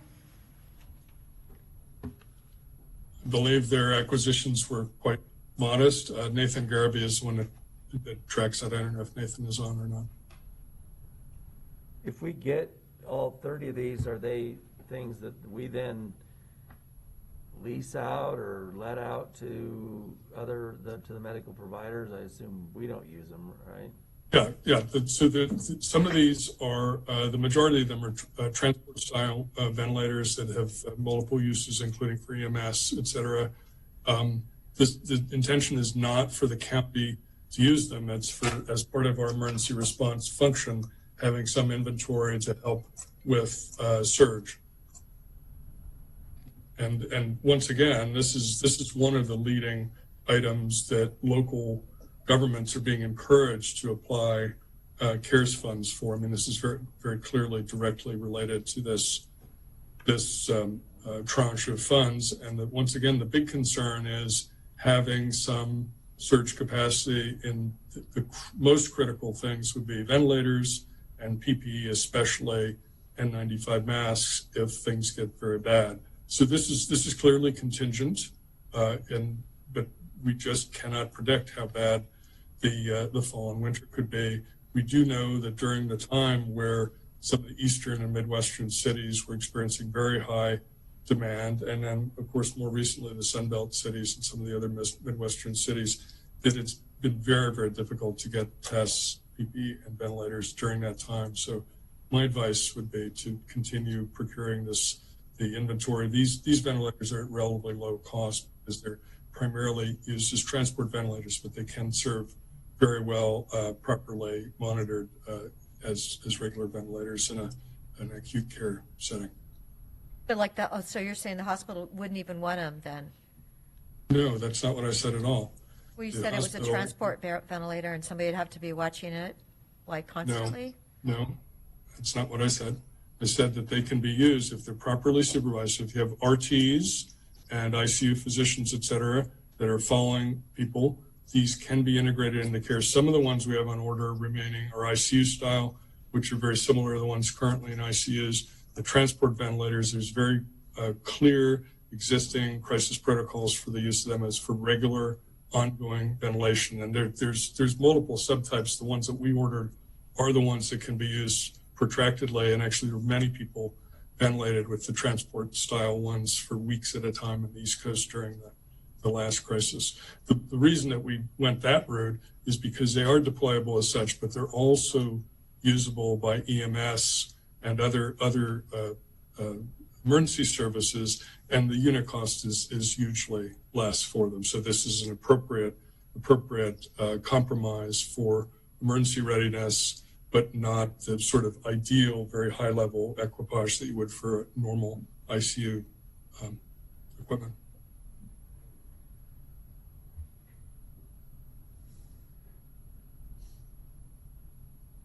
So, Greg, I think another thing we were going to work on was this question of the child care support. We had some unanswered questions about how we get money out to encouraging physical activities of young people, and Better Together was one component, but we were looking for some more detail on that, I think. Sure. Yeah, there was a question on what the program that Better Together is putting together was about. And so I reached out and had a conversation with my friends at Better Together and the ESD, and they're actually on the line here, and they can talk about that further here in a minute. There was also a question about Boys and Girls Club 4-H, and if there's any other things we can do with kids. Most of those programs that we looked into are being considered to be funded collaboratively through the Better Together program that's being proposed here. Well, We have that. so we talked about Parks and Rec, the 4 Parks and Rec department. Did you talk to any of them yet, or it's only been 2 days, so? Yeah, we did. We did talk to them. And they would be underneath the Better Together envelope as well. We have specific questions about that. I see Whitney's on the line. She can answer some of those because she made that contact. And the other item that you asked about was where we were with the motel agreement. And my understanding is that Crook and Jefferson are each determining how they want to proceed this week. So those were the follow-up items I had from Monday, and we can go ahead and proceed however you'd like to in discussing each one of these items. So from our conversations right now, for clarity, I would propose that the ventilators just stay on order at this time unless we have other information, just because we had such a conversation just now, instead of leaving that in limbo. I mean, do we support that as a board? All I know is my husband, the doctor, said, do not put me on a ventilator. So that's, I'll say that publicly. He's an ENT, and, when you go on a ventilator, it's, I know some people have survived it, but you really want to get the medicine there before you are that ill. So. Well, we're it just just talking seems about like having these But it sounds like we're getting this huge number of ventilators that are going to sit in a closet somewhere. So, maybe we really need to have them in our stockpile, but are we going to count on the state for PP&E? Because they have said they're going to buy it all for us, remember? See, and I don't agree with that. We haven't got to that, but I don't agree with waiting for the state's PP&E. I know. I would like to have a nice stockpile of our own here. I'd like to use some of that money for Well, so, here. For I don't this count on spreadsheet- anything from the state because Exactly. we don't have the ability to call somebody and get it, and we don't know, necessarily who to call, and they're so political. So For this spreadsheet, I propose that we just leave those ventilators on order, not make a decision about that now. And as a follow-on, have Nathan and Emergency Operations review with the board. I mean, just to make sure we're going the way we want to go. So I'm just for clarity. Okay, well, I do think we need to review with Nathan what is our inventory of PP&E.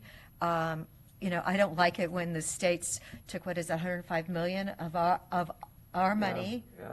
the counties and cities of Oregon's money, and so they're going to buy PP&E. Is it going to be like the computer system they were going to fix for unemployment? Yeah. No I agree idea. with you. Yeah, no, I'm not No. opposing that at all. So Nathan, you're going to have to get us numbers, and we're going to have to know that our county is in a great shape because. That's a follow-on meeting. Well, and so the ventilator issue is interesting. I see what you're saying, and what Dr. Conway's saying, but if the hospital isn't buying ventilators and they're the ones that would really need it, because what does that tell you?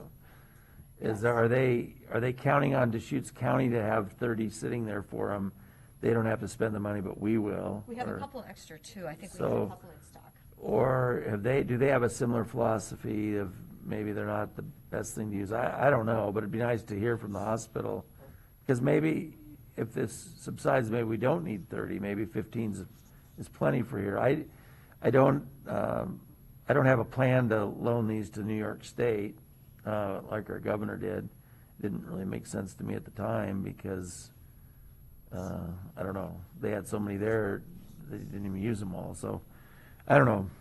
It'd be interesting to talk about that more. I wonder if there's any other doctors one of the people at St. Charles. I guess that's what I wonder, what the St. Charles Yeah, maybe we could hear philosophy from Dr. Absalon. Maybe he could. about give us some- ventilators and why Right, they about- don't feel they're needing them. Right, that Well, would as- probably be a really smart thing. Let's set up another, that'll be a follow-on meeting topic. That would be So good. Does the And- board want us to invite for next week, a representative from St. Charles and Please. also Sergeant Garrity. That would, and Sergeant Garrity, so that we can actually look at our numbers. I'm hoping that we still have, masks, gloves, et cetera. Yeah. So it's kind of end of summer review, because this is. Right, we need to be ready for fall, and really, let's hope we are ready, because it's going to be September, next So week? can we have a discussion then from the Better Together to see what they're covering and what they Yes. aren't covering? Sure, that'd be great. Are they available now, Greg, you said? Yes, they are. Better Together. Thank you, Stephanie. Better Together, who is it exactly? Do you have a name? It's going to be Becca Tatum or Anna Higgins. Becca or Anna? Okay, Becca's here. Becca. Looking at my video. There we go. Hello.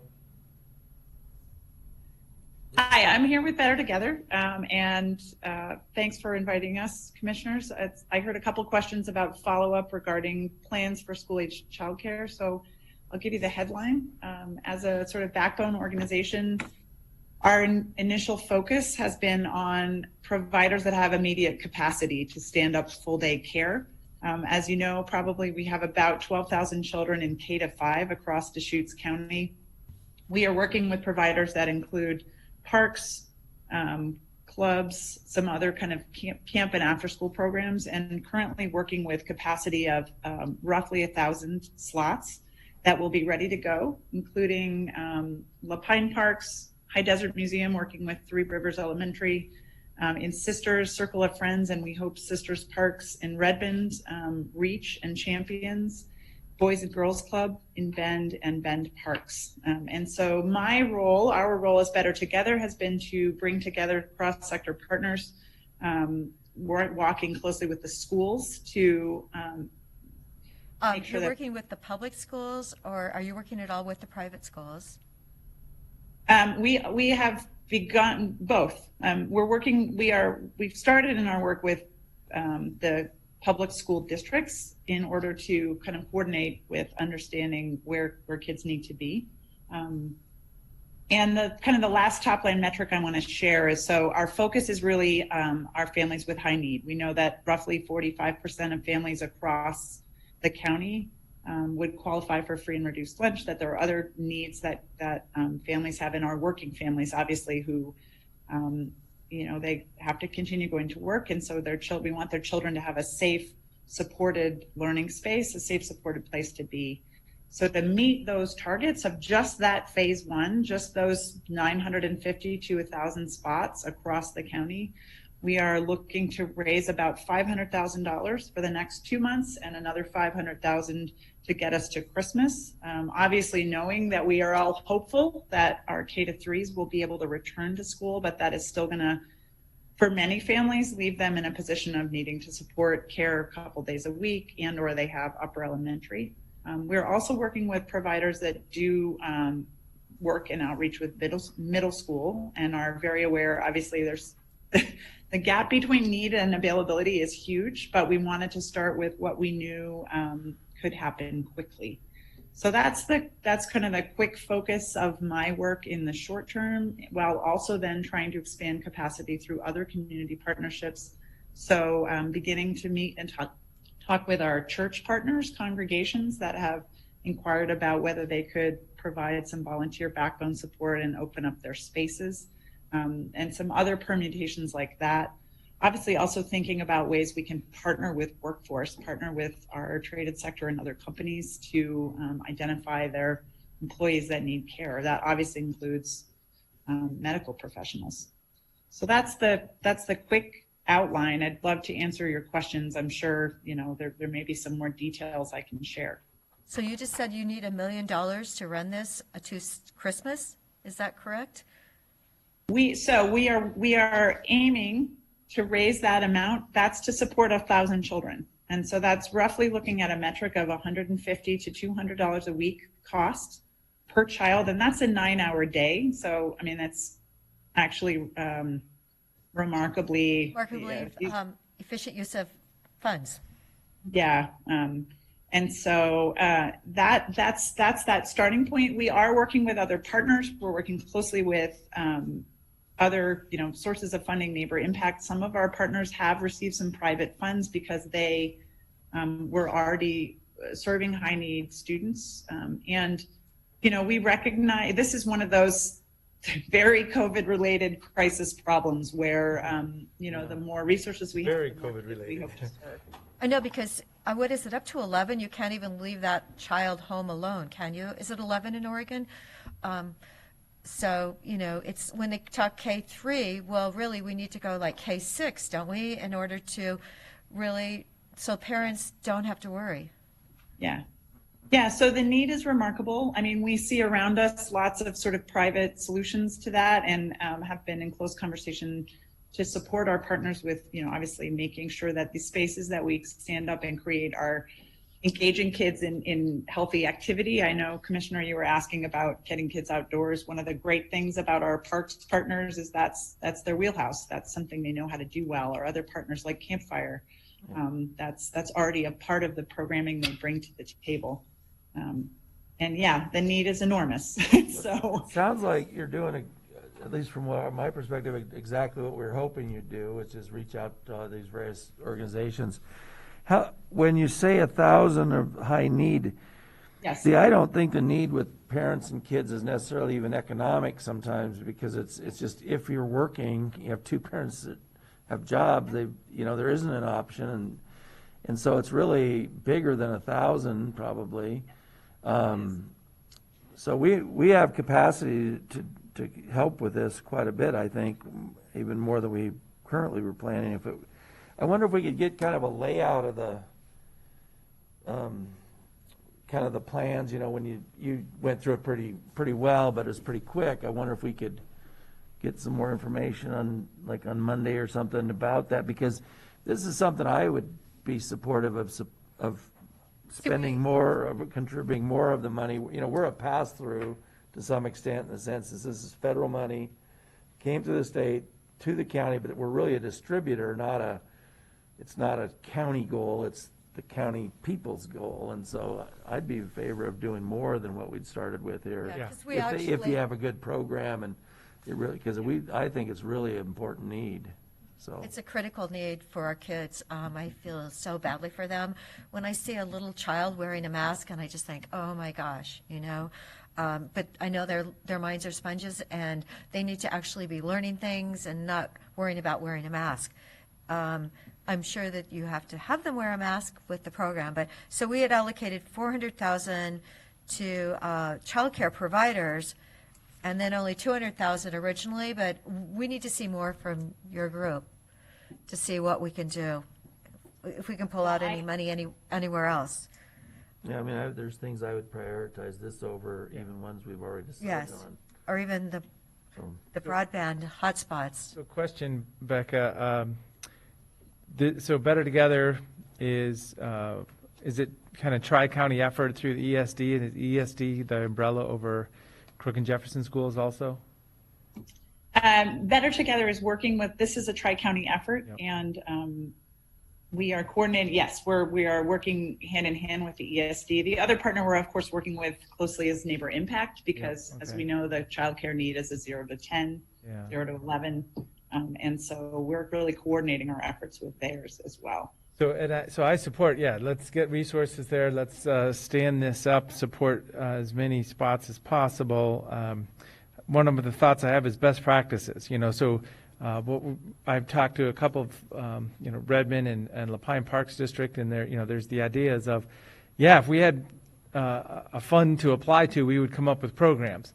But, as soon as we figure out a good program with appropriate policies and procedures for for safety or whatever, that should just be duplicated, instead of a random, random grabbing of all these programs. Let's kind of start to define it a little bit better, just for efficiency's sake.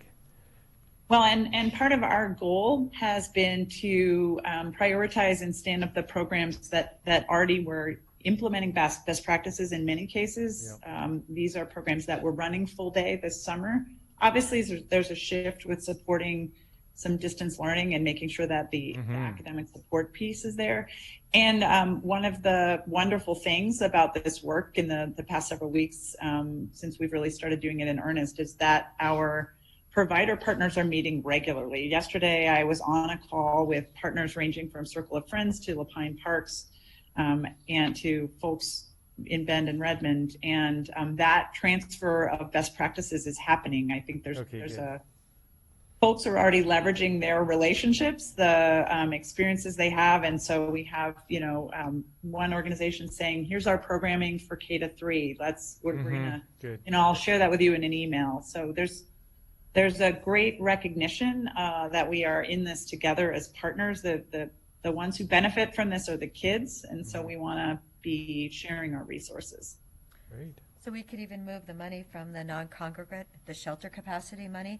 If we build 75% of that to FEMA, we might have to wait for that reimbursement perhaps, but that would give us another $150,000 that we could flip over to child care support.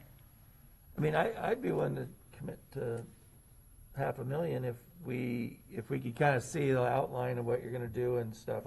Because I see the whole school thing, this distance learning is only going to work for the good students. It's not going to. And it doesn't even work for all of them. Yeah, it doesn't work for all of them, but I mean, I've tried this at home, as they say, and it didn't work. It doesn't work so well with kids that aren't motivated or aren't interested, so maybe if they're out doing activities, at least they're staying physically healthy until we get back to real schooling. But I'm very pessimistic about the distance learning with parents having to supervise Well, my granddaughter was up till 10:30 last night doing her math. She already started school on the 12th of August, and oh my gosh, something was happening, and and I just feel so badly that she's trying to do this all on a teeny little laptop.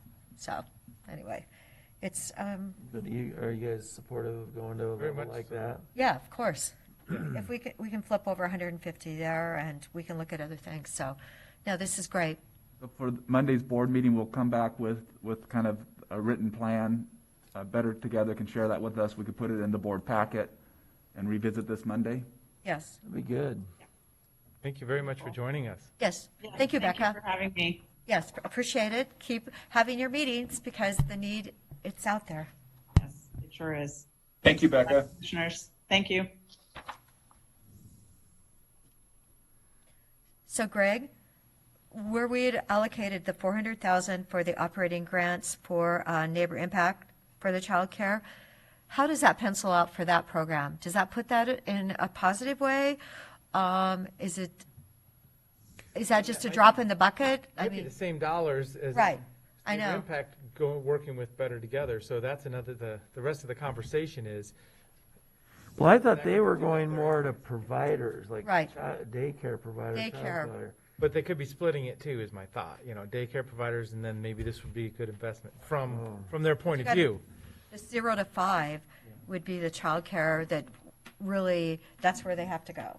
And we're talking about the elementary kids. We're talking like 5 to 11. Or 18. Yes, well, yes. I mean, all those kids, if they're not involved in school, what are they doing? And I guess some of them can get jobs, but I mean, there's a lot that just don't have much to do, and they need, the physical activity is we could have outdoor school, we could be a great year for outdoor school. Anyway. Commissioners, we have Scott Cooper on the line if you'd like to ask some of those questions. Sure, that'd be great. Welcome, Scott. Is that you, Scott? Well, that is me. It's getting to be a regular part of my week, spending time with you. Oh, Lord. It's a pleasure to be with you again. Many of our providers or not many, but some of our providers are making the switch over to school-age children from 0 to 5, so it's not just limited to that group. So we are in constant communication. In fact, there was a meeting this morning with Better Together about how to mutually support those efforts. So we have sent language to Greg for potential contract inclusion that would create the potential for both opening as well as preserving opening new capacity as well as preserving existing capacity. One of the new players that's in the game just this week is OSU, which is interested in opening a community-based childcare center on its campus. So we would like to use some of those funds to help support that effort as well.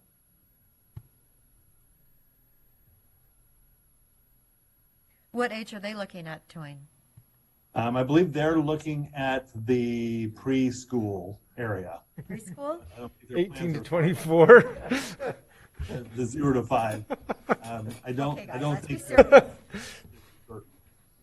So they want to do preschool. Do they have a teaching program here? Yes. Okay.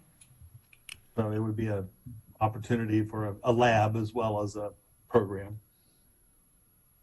I did want to comment too on Commissioner Henderson's earlier idea. It would be fine if you wanted to switch the isolation motel, the winter sheltering money over to this other project.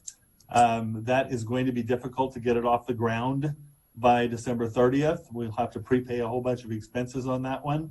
And of course, there are alternatives to be able to go to the state and try and find some funding from the ESG Wave 2 if they ever get that application out. Good. We can throw that in there.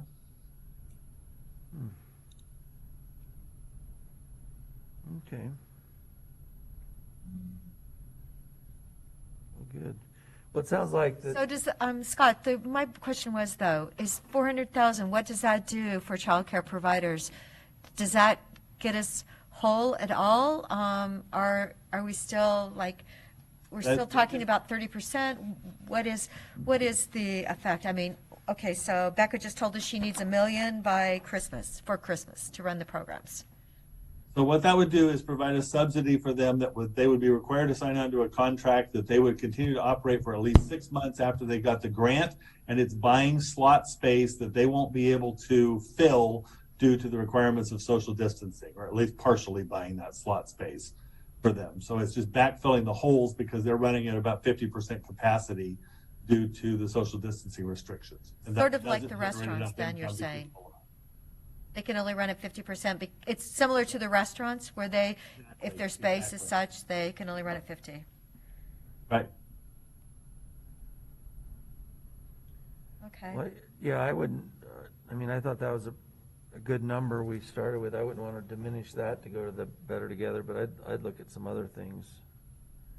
I thought the one is seems like we have some other money. Well, I'd like to check out that business support grant. I know Greg said that the chamber didn't think they could do anything, but I'm not sure that businesses couldn't do something if they had it. So we might have to find another alternative, but some of the county facilities things maybe, or there's other things we could look at if we get convinced to do a bigger, Better Together support plan, don't you think? Definitely. So. Even taking the 200,000 from the county. Yeah, because those are. Yeah. expenses When we you have look at anyway. our numbers have been much better than we ever could have imagined in March and April. Mhm. So we just had our financials for July, and definitely there's part of our community that I feel like we have to make that difference now. Yeah. Okay.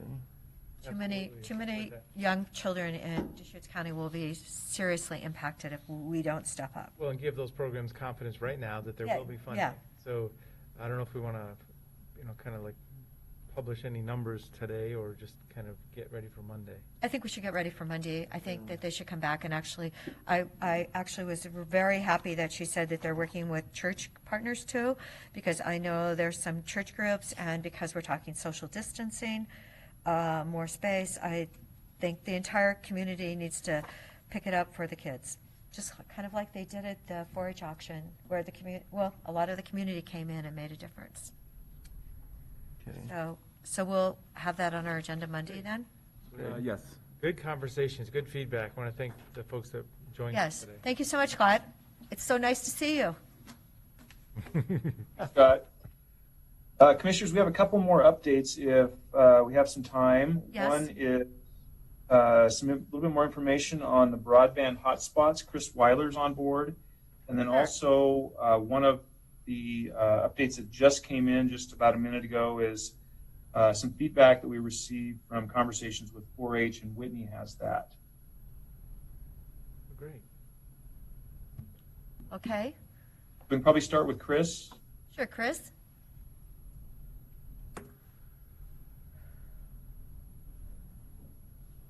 Chris, we can't hear you. Unmute, thank you. There we go. Okay. All right, thank you. I noticed that the broadband hotspots for access to telehealth was an item that wasn't green, and I just hope that it's still under consideration. Not to take away certainly from the child care issue, which I'm a big proponent of. I'm really happy to hear the discussion that you're having about putting money towards that need. The only thing I wanted to mention about the broadband hotspots is I think sometimes we just assume either the schools are going to have to intervene and provide people with hotspots or some kind of assistance if people have kids and need some assistance. But in general, we're a safety net organization, and what we're finding is, the assumptions are usually not tied to reality. We have a number of people, most of our clients, if we just use behavioral health, are, in the lowest parts of the federal poverty level. We have 6,000 clients, and most of them make under $19,000 a year. So the idea of being able to expand their ability to get broadband service to their areas, may not necessarily be possible for them. I love the idea that you are looking at some of the bilingual services, some of the social service navigator resources. But part of having the broadband hotspots is to have tools in the toolbox. There are going to be gaps in services. There are going to be people that just frankly, for any number of reasons, need some assistance. The 100,000, just so you know, if we were paying $40 a month for a hotspot, it's about $500 a year with taxes, about $500 a year if we gave a hotspot to somebody for 12 months. So that's about 200 people that we'd be able to serve. Now, more people if we were to offer the hotspots for less time. But if you would be willing to reconsider or consider funding it in some way, I think there would be a need. And I think that's part of what we're trying to do is anticipate the future needs. What's the difference between a hotspot and just having internet connectivity at your house?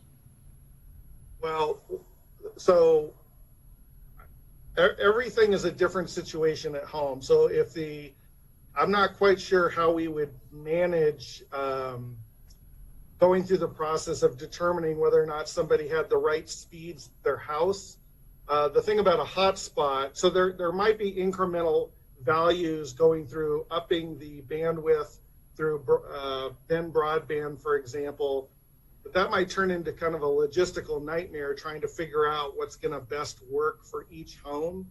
The thing about the hotspots is it's a little device, and it gives you a fixed amount of or an unlimited amount of data that's used over cellular. So we literally can have somebody come in, pick it up. We can track the device so we know who has it. We can give it to them for a set amount of time. We can deactivate it if we need to. But basically, it gives them a fixed amount of bandwidth for the kind of activities that they may be involved in. I mean, one of the things we're all running into is the more Zoom work that we're doing, the more bandwidth that's required.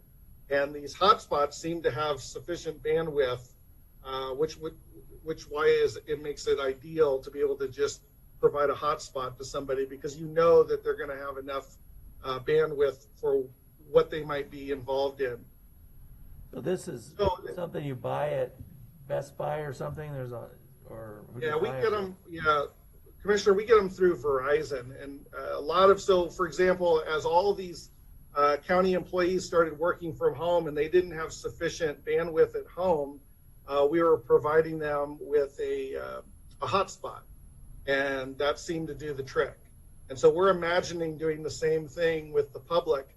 And the one other thing I'd like to add about this is, what I like about this is not a behavioral health or a public health issue. People can use these devices to access their doctors, to access other social services. Frankly, they can use them for anything that they need to, so that they don't actually need to come in person to a building. So I think this will help us from a public health need to be able to give people yet another option of staying home if they need to, instead of coming in for a service.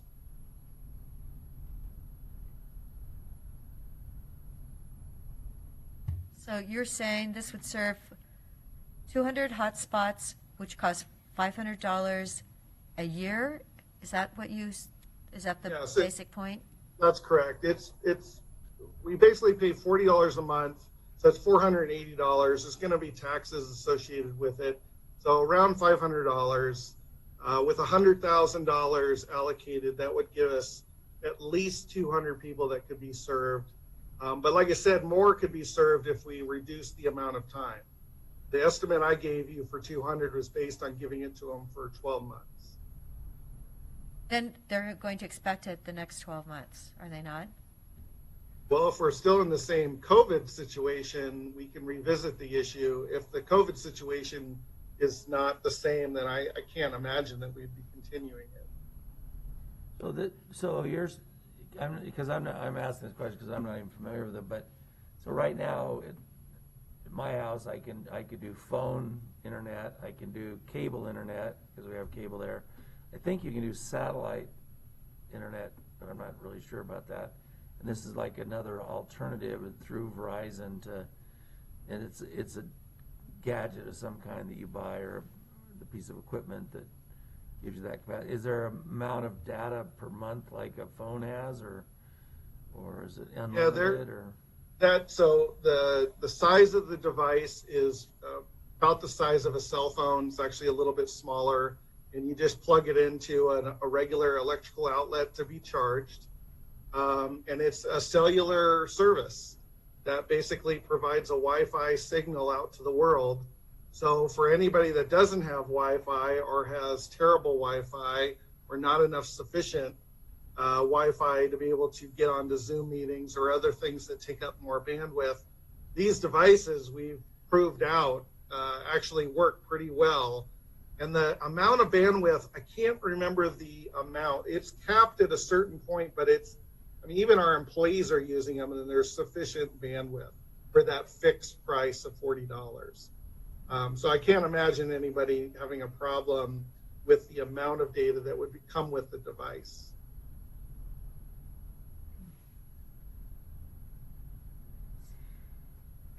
Thank you, Chris. You're welcome. So the only thing I'm seeing here is these are dollars to be expended by the end of the year. So I don't know that can we hold on to the pool for the next 6 months, or how would the logistics of that work? 4 months till the end of the year. Wow, thank you. It's Yeah, it's not that. Yep. And it's really only helping, So this kind of. That's only 200. Well, but you could get, for 4 months, you could get 3 times as many. Right. But I'm just thinking 600 of them, and then they'd have to figure out how to keep them going. But I don't know how many people are. Well, and this is basically just providing internet access to be utilized in any fashion to somebody in need, and they could use it, as I say, for other things the rest of the month also. But it is a good technology. It's just a cellular connection that shares it over a Wi-Fi. So a laptop or an iPad or whatever can connect up to the Wi-Fi. Well, we could think about that. 200, yes.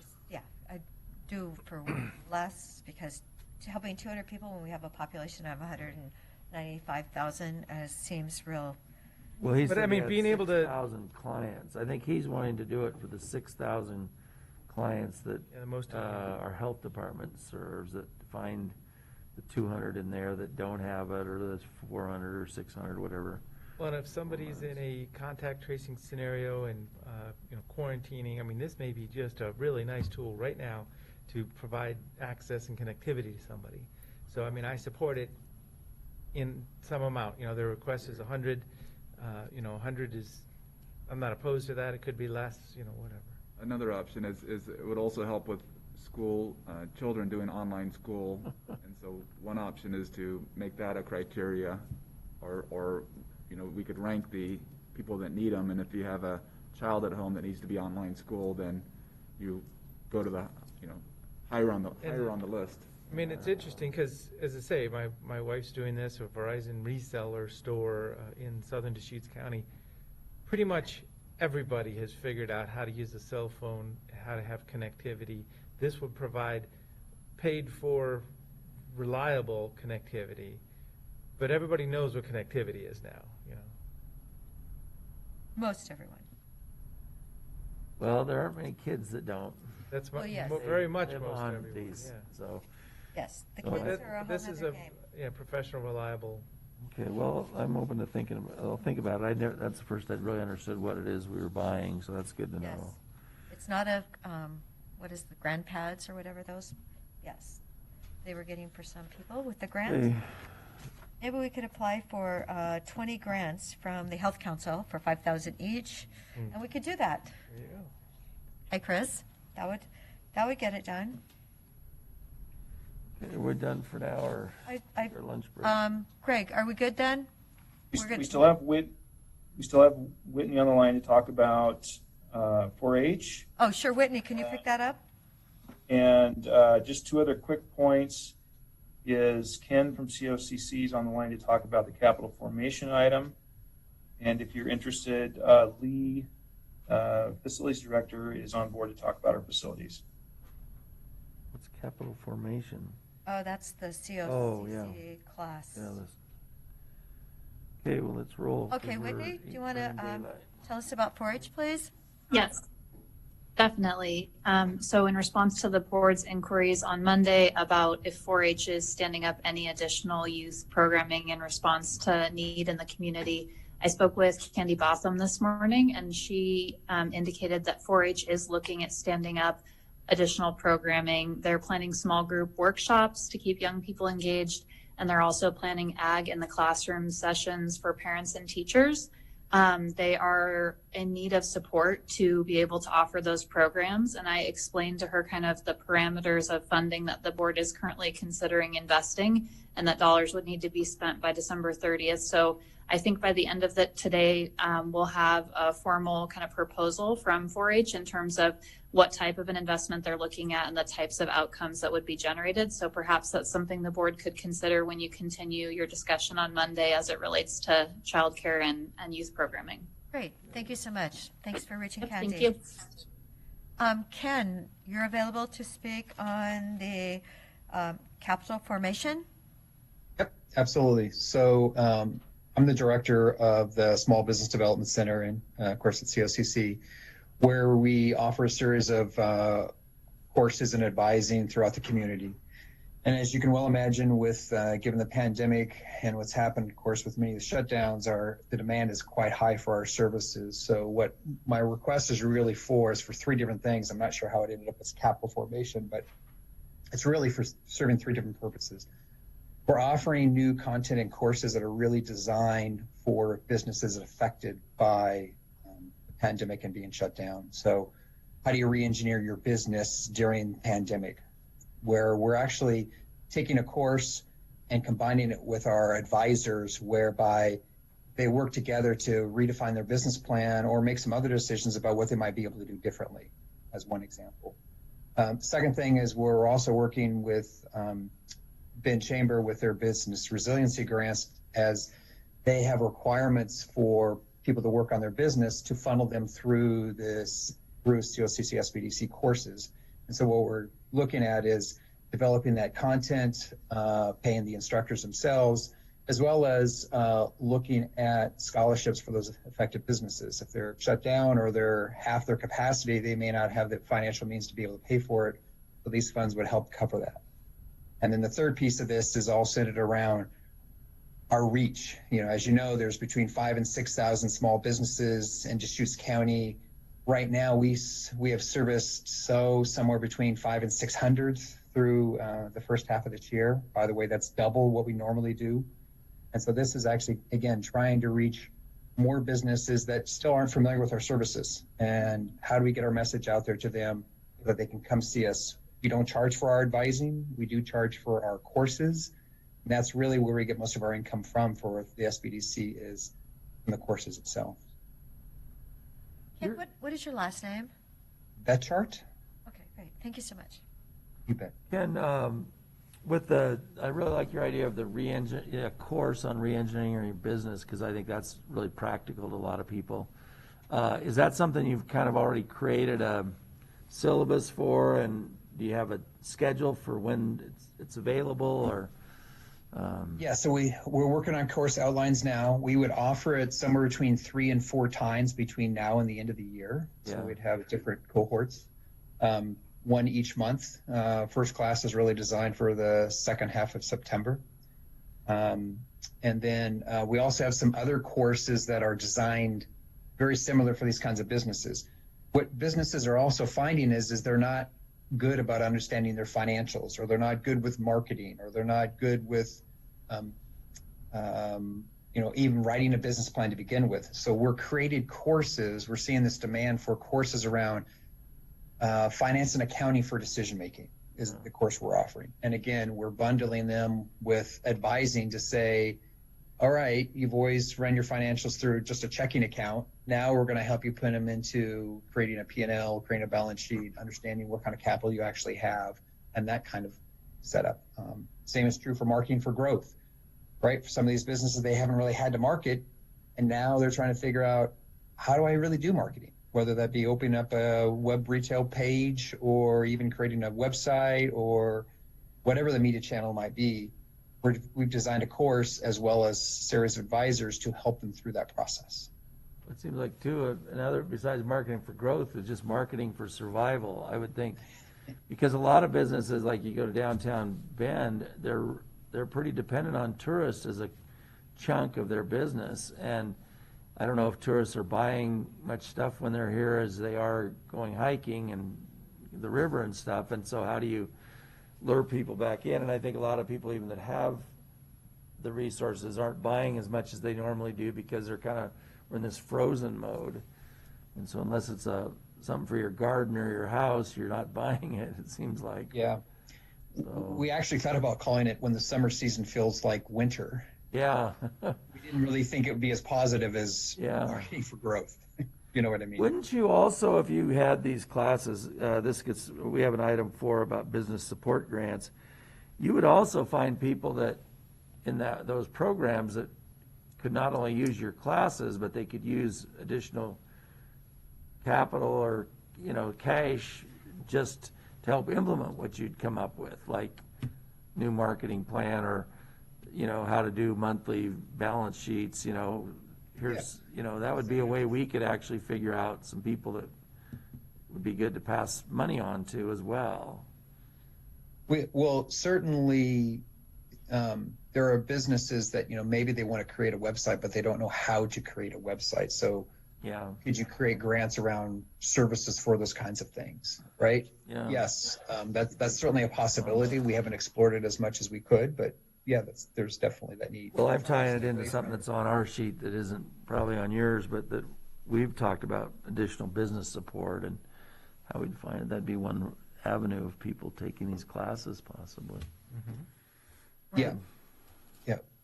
We're trying to make sure that that we're teaching them.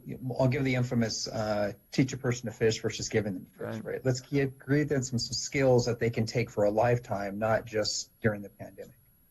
So being a small business development center, these are CARES Act dollars coming through from the federal government, through the state, through the county. I mean, is this a good path of dollars for you, or do you have the path from the state already?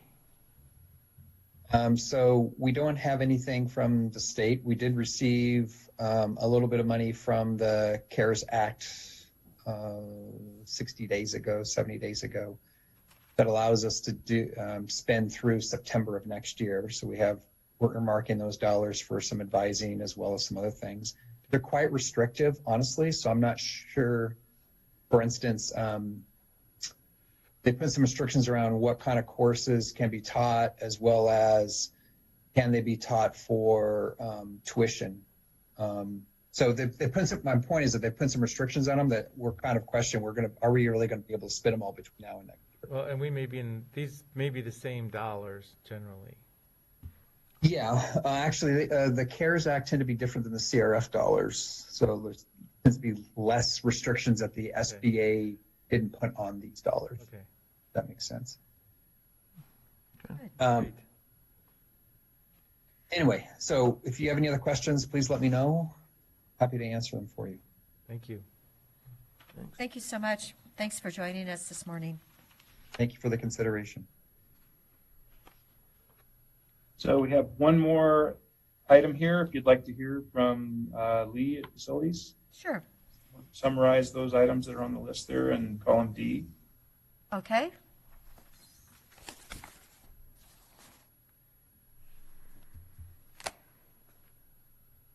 Hello, Lee. Good afternoon. Mute. Unmute. Thank you. Hello, Commissioner. Very. Lee Randall, Good afternoon. Hello, thanks for having me. You're welcome.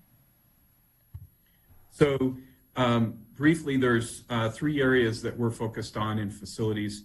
The first being ongoing cleaning and disinfecting and additional cleaning supplies.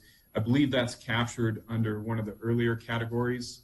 Greg, you can correct me if I'm wrong. So then the second area is support to the state courts facilities, and that takes a couple different routes. The first being updating some courtrooms for social distancing, which we've completed one. We are working toward in the next few weeks completing a second one, and that involves removing some built-in millwork to increase the room in the courtroom itself so that folks can be spread out more. The other component of state court support is assisting in setting up a courtroom at the fairgrounds. All of those activities together, we've estimated about $20,000, and that's shown in the category in the handout that you have as part of the total of $200,000. So the first 2 areas, like I mentioned, cleaning and disinfecting, those dollars are captured in another area. Second is state court support. The third area is looking at additional air purification in our buildings. When it comes to ventilation, the National Engineering Association, which is ASHRAE for HVAC in coordination with the CDC, there are 3 areas that they outlined for addressing and mitigating the potential spread of COVID if you were to have an exposure in your building. The first is increased ventilation. That's something that we're already working on. In Central Oregon and the high desert, we're in a good position because we often use cooler outside air for cooling in the building. So about twice a day, we're bringing in 100% outside air. The second part of increased ventilation is lower numbers of occupants in the buildings. So by virtue of us having fewer people in the buildings, ASHRAE considers that increased ventilation in the guidance that they've issued through the CDC. Along the second area, then HVAC related, is filtration. We're somewhat limited in increasing filtration. We have a couple buildings that are fully compliant with recommendations for COVID-19, which is a higher level of filtration if you were to have an exposure. And that's the same recommendations they have for hospitals generally. So since we're not, most of our buildings aren't operating in a healthcare setting, that recommendation doesn't necessarily apply. Through our maintenance activities, we're able to go to a slightly higher filtration. Some of our equipment will handle that.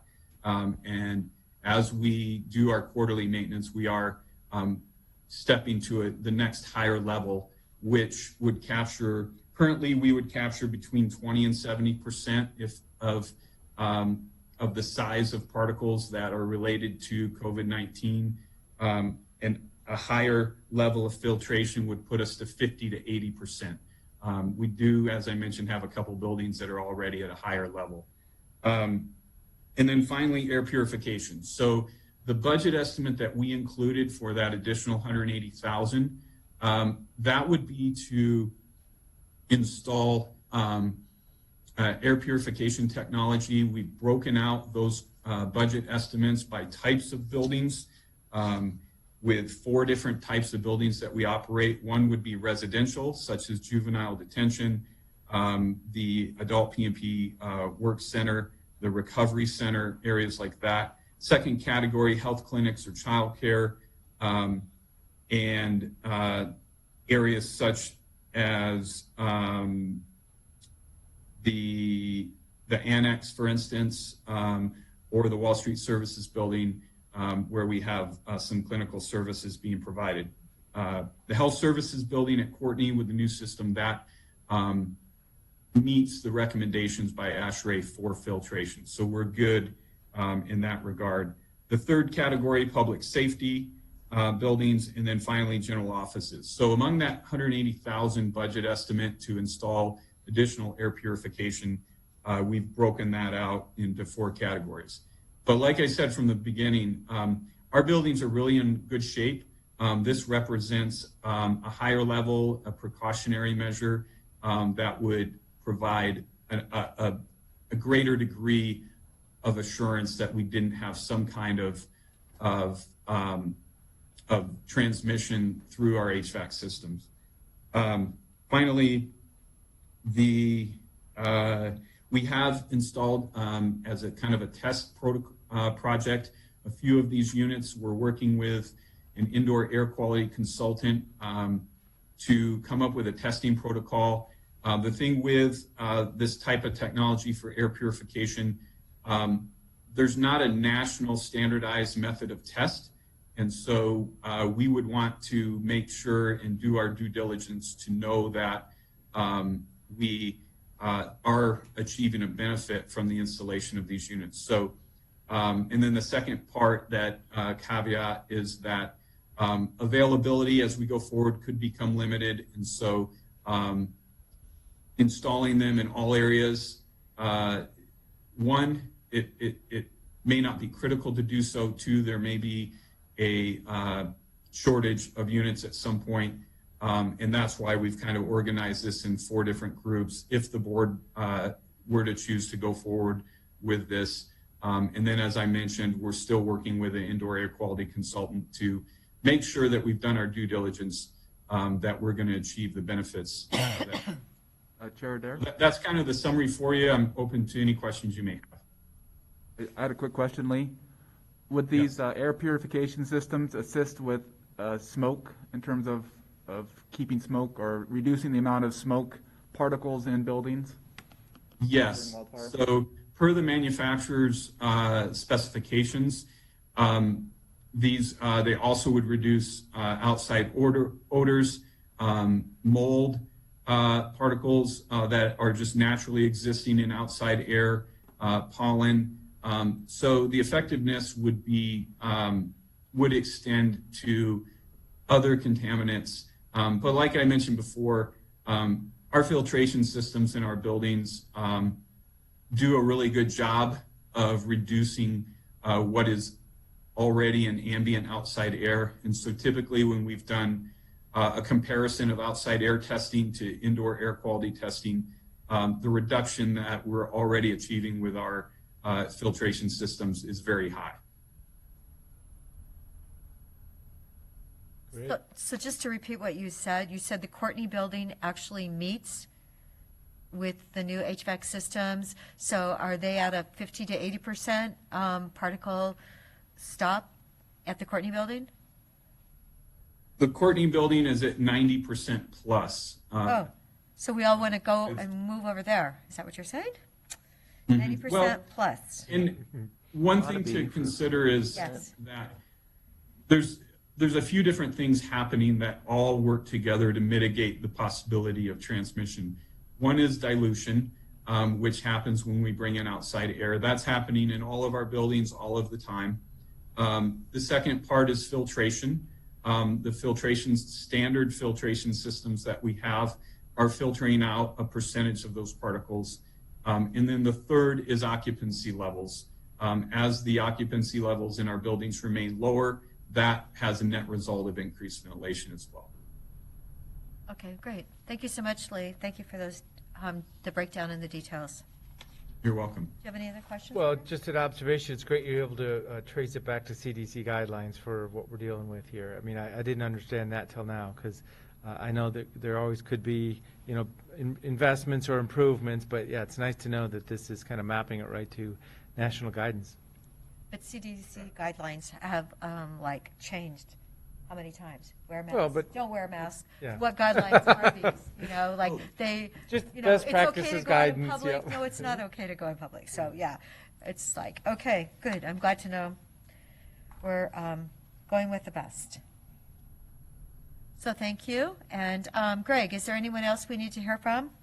No, that's it. So just to follow up from what I heard today that are on my notes is that we'll circle back with you at some point soon, follow-up meeting to discuss the ventilators and more of a region-wide approach with St. Charles.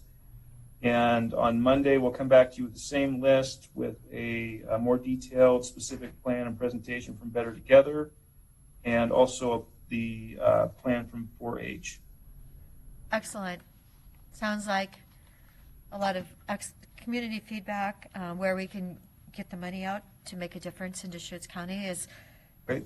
and the kids. We got to help those kids. So anyway, and congratulations for our positivity and the fact that we're under 2% the last 2 weeks in Deschutes County is unbelievable, isn't it?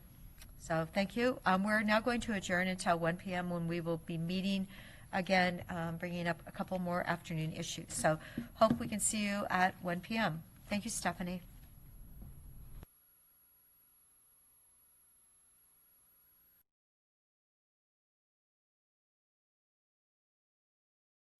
It's not September yet. Okay, good afternoon. We would love to reconvene the Deschutes County Board of Commissioners meeting for August 26th, 2020. And anyway, thank you for joining us. I see you're on the screen, Will. And I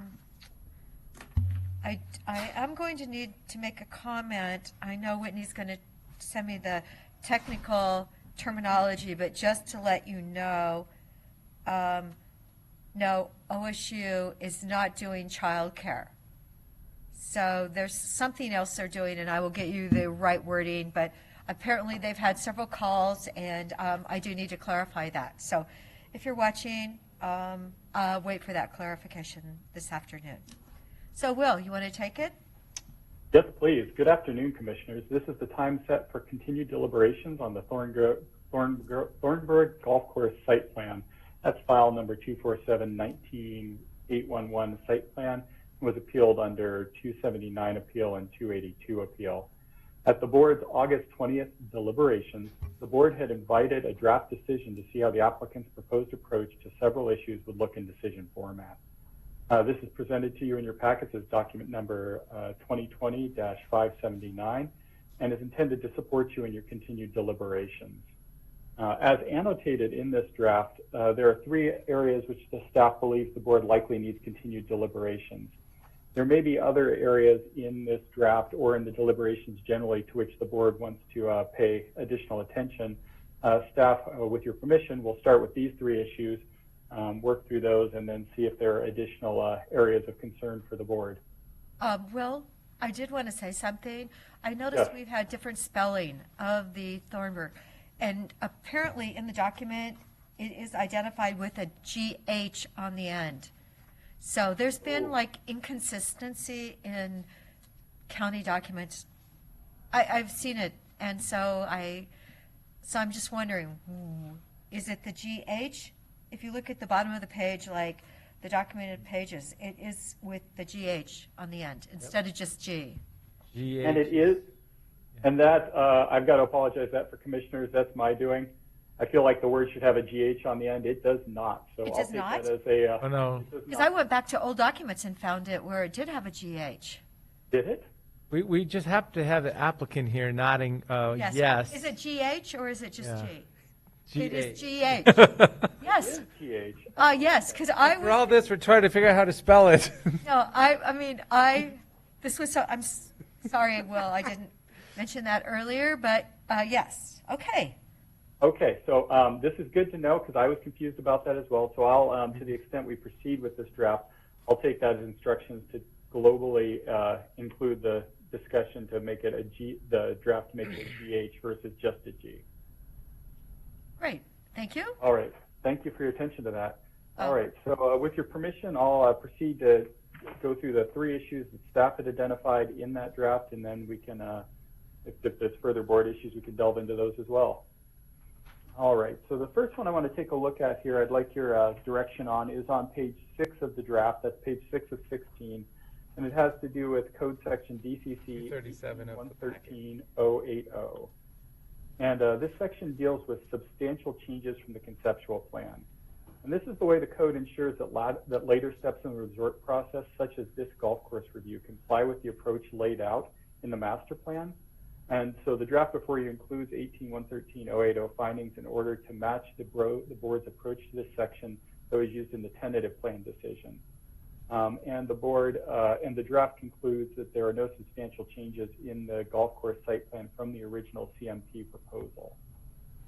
And so staff is looking for the board to deliberate to see if this matches the board's understanding of the proposal, specifically that the board continues to support their prior approach that 18.113.080 is the way that site plans and other subsequent step processes evaluate compliance with the conceptual master plan, and also confirming that the board finds that there have been no substantial changes in this golf course site plan from the conceptual master plan.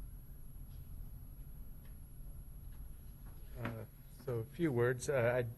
Substantial is the key to this whole thing, and this application refers to golf course only, the lakes also, but so I don't see that it can be substantial deviation. I mean, a golf course is a physical place with improvements for making grass green and tee to greens to tees, and yeah, it just doesn't even kind of jive as a substantial. There couldn't be substantial changes. I don't think. Well, they had brought up that maybe it had a 9-hole course and all that, but that really wasn't in this. So when we dug into it, so thank you, Will. Commissioner Henderson. I was just looking at the. I was trying to remember what the opponents had said made it substantial, or what their argument had been. Is that covered back in the later part of the package, Will, or? So yeah, so in the previous part of this, opponents would argue that the substantial changes would include the proposal to use the recreational lakes and beaches, and that in the previous deliberations, the board concluded that the applicant was proposing and the board was approving no such use at this time. Another question of substantial change was the question about the water rights permits and the status of those water rights permits. Oh, that they had changed in some material way. Edition 10. That they had changed in some material way. The water rights were different now than they were when it was originally filed or something. Wasn't that kind of the argument? That's staff's understanding of their argument. Well, yeah, I agreed with the first thing that Will said about the lake. We were clear that we weren't approving any use. And the water rights, to me, it's kind of this issue that it seems like the opponents keep raising, that, well, we have to prove up every part of this water right before you can move forward at all. And I think that those will have to be proven before the resort starts, if it does. But I don't think it has to be approved for this beyond what it was, or it's beyond substantial change to me. Okay, so I agree. Okay, thank you, Will. All right, thank you. So the next matter staff would like to address your attention to is on page 13 of the draft, and this has to do with the discussions regarding parking. As discussed at the previous deliberation, the current proposal does not include parking for the golf course. The applicant has made it clear that no golfing is proposed at this time, only construction of the golf course, and that no public use of the golf course will occur until parking is provided through later site plan approval. So this is in the draft staff outlines for your deliberative review. The applicant's proposed approach of making it clear that there is no golfing by the public proposed at this step, and that parking will be provided at a later step. And staff believes the board should consider deliberating on this matter and confirming, modifying, or denying the approach of not requiring parking at this step. I guess the one thing that never quite made sense, we haven't really had a chance to ask about it, but I'm not quite sure why a golf course site plan's being requested that doesn't put in parking and walking paths and things, because usually you would plan all that at one time or somewhat. So I don't know if it's a condition that they have to have, but they're going to need parking at some point, but I don't know that they need it for the site plan.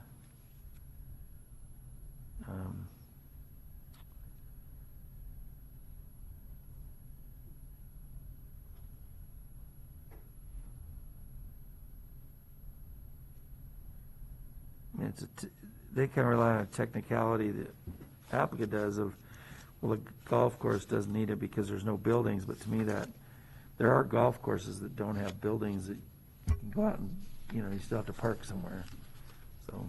Well, so in practical terms, I mean, this is the groundbreaking of a destination resort with the requirement of amenities and overnight lodging units.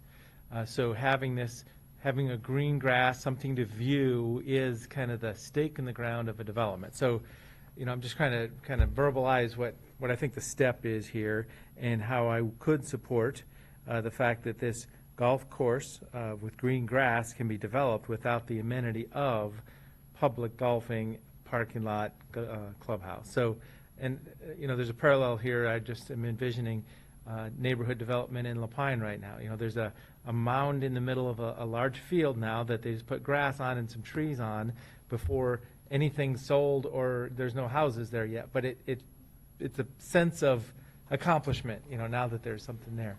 So that's the category I would put this in, knowing that obviously another future step is going to be a building, parking infrastructure, paths, and public use.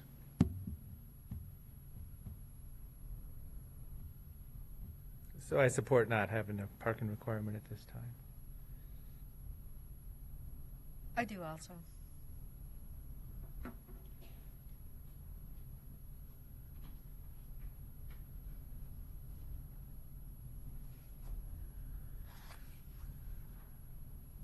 So, Will, is our task to determine what the code requires, or?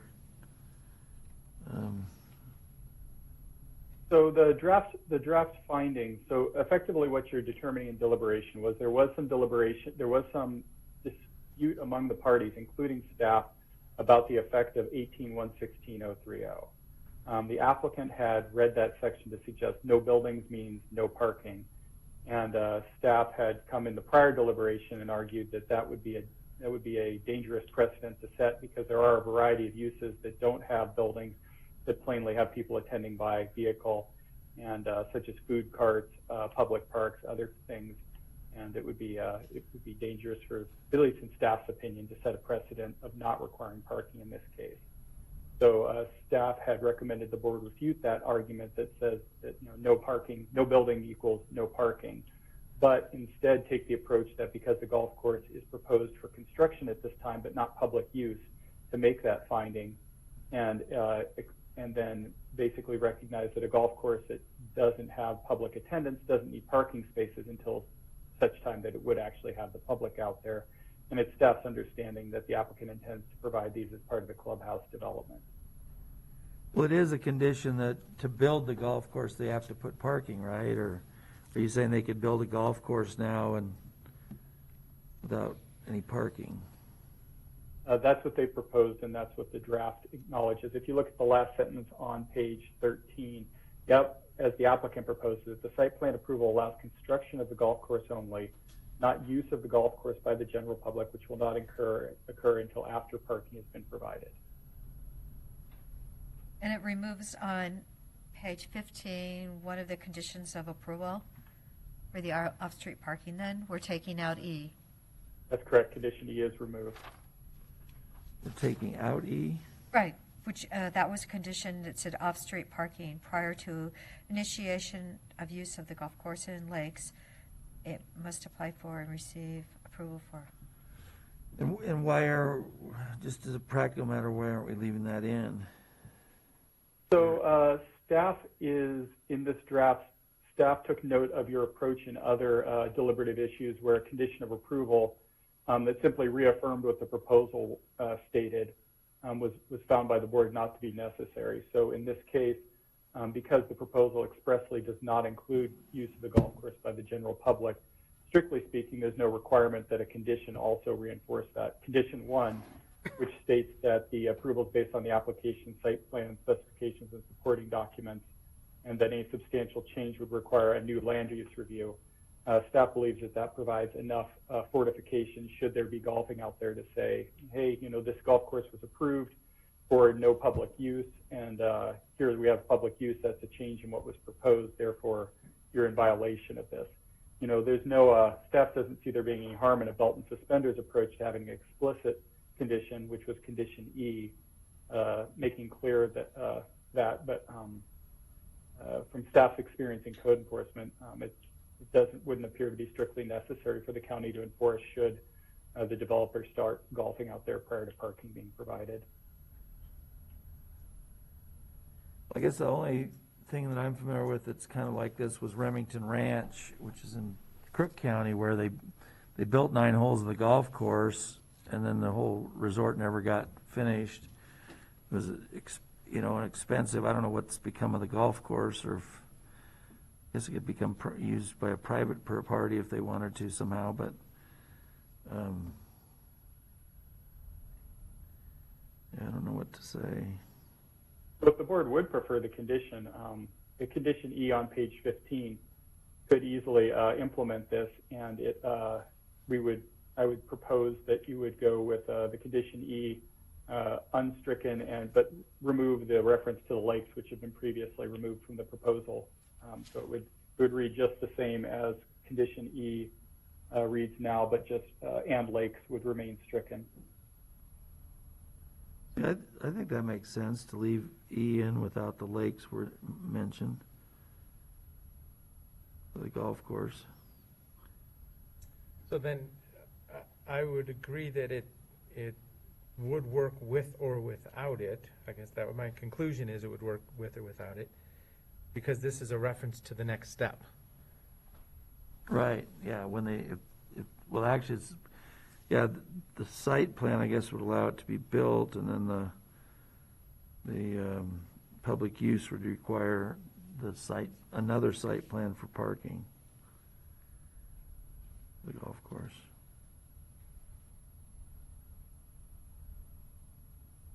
So, yeah, I'd be fine with that. All right, so I'm hearing a direction to include the condition of approval, and so specifically the edits that staff would include is right below this section that we're discussing on page 13. Include the board requires as a condition of approval, and then just reciting condition E there, less the lakes, and unstriking it from the conditions of approval. And yeah, Unstriking. that makes sense. Yep. Okay. That makes. But still striking the and lakes, right? Correct. well, And lakes. Unless they're going to use the. Yep. So 2 strikes of and lakes. so I'd like to discuss this one more step here. So off-street parking prior to the initiation of use of a golf course, the applicant shall apply for and receive site plan review approval for off-street parking. So is the site plan review, is that a package? Is that a step, site plan review for parking? I mean, is that what that's saying? So staff would understand that the applicant could come in with a standalone site plan review for just the parking, or staff would anticipate that instead it would come in as a package with, for example, the clubhouse or other golf course facilities. Okay, so it could be It could be approached in either way. Okay.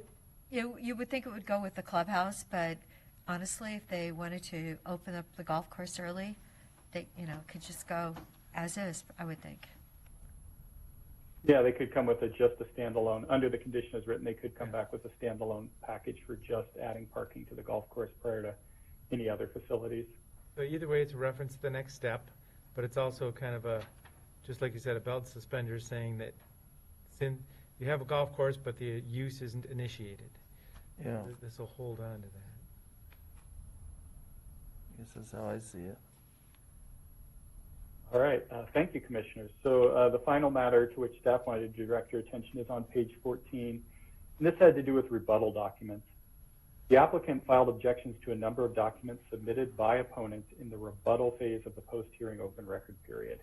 Specifically, the applicant argued that parts of these documents were not responsive to evidence in the first open record phase and should be excluded from consideration.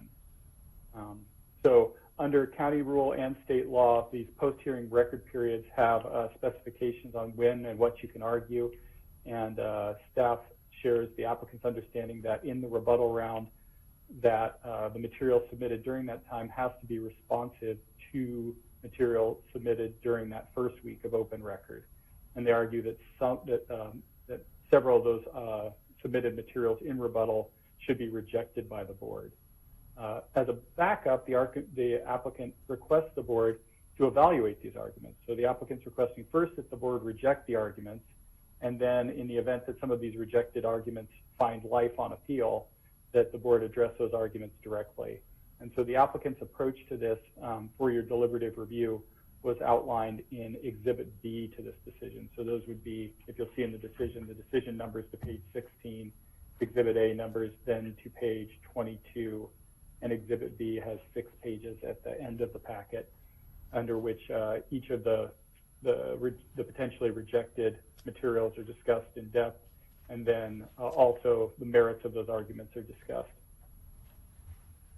And so staff believes the board should consider deliberating on this matter and confirming, modifying, or denying the applicant's proposed rejected documents and the approach to the finding on the merits associated with those documents.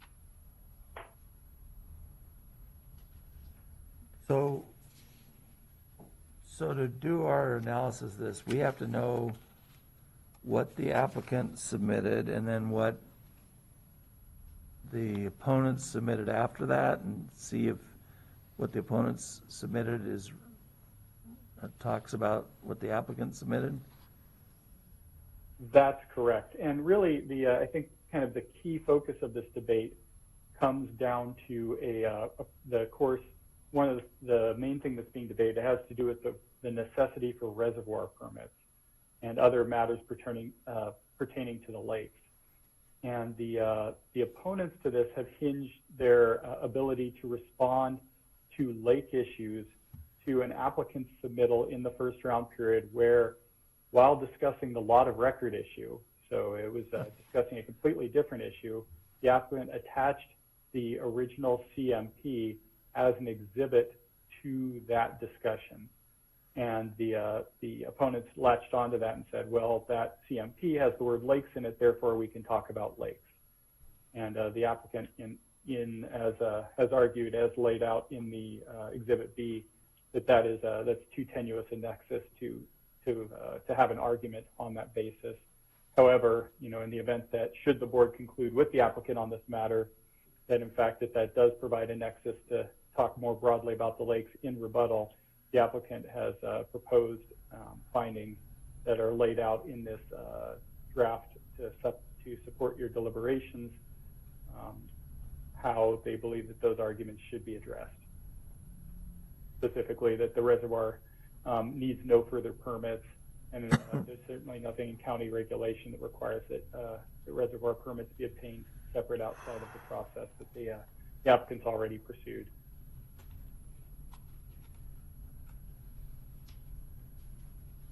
So have either of you studied this closely and come to any conclusions?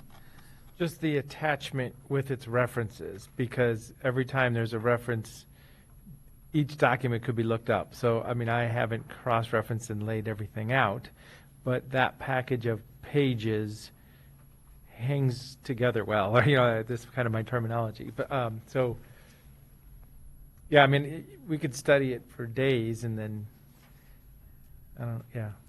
So as I say, the words on those pages do bring it together for me.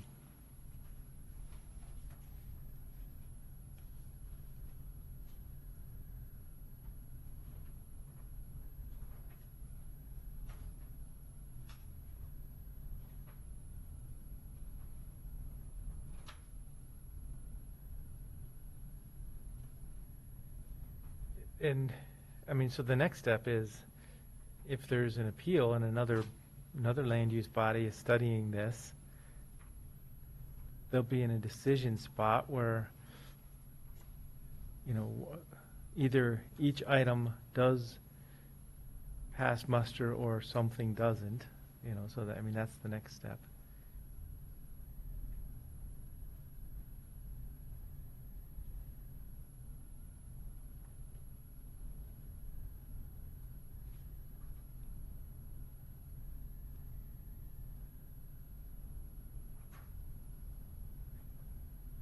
Well, with 32 appeals and the fact that this started in 2005, and it could no longer be applied for in today's Deschutes County because we're over that 100,000 threshold, it's interesting that we, throughout this, we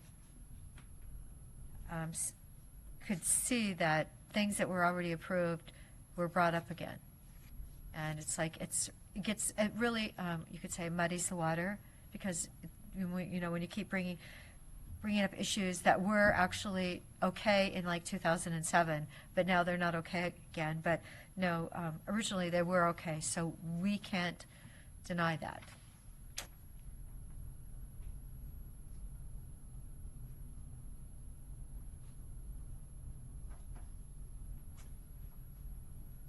Yeah, so I'm not providing any proposed edits today, so as I say, this package, it is what it is. It's kind of a mind bender when you get into the intricacies of some of the arguments.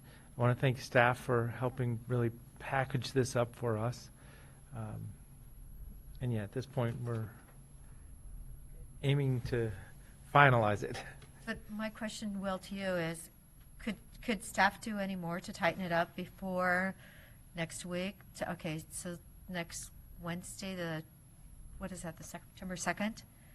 I mean, could we do anything to improve it and its chances? So both staff and legal have had an opportunity to look at this, to review this document.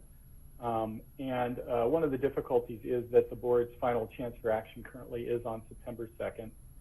The packet for the September 2nd meeting is due tomorrow at 5 p.m.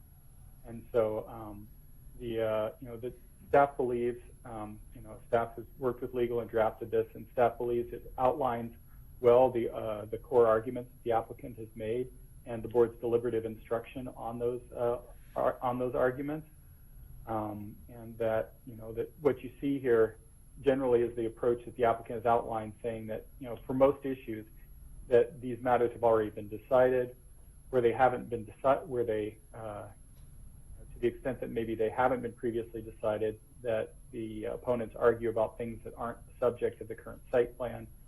And finally, in an alternative and backup, say that, if on appeal, LUBA or some other appellate body finds that, in fact, that these issues are ripe in this decision, it includes backup findings. So I think of this as a belt, suspenders, and something else approach to this approval. And all the bones are in there. All the key pieces of those arguments are structured in this decision.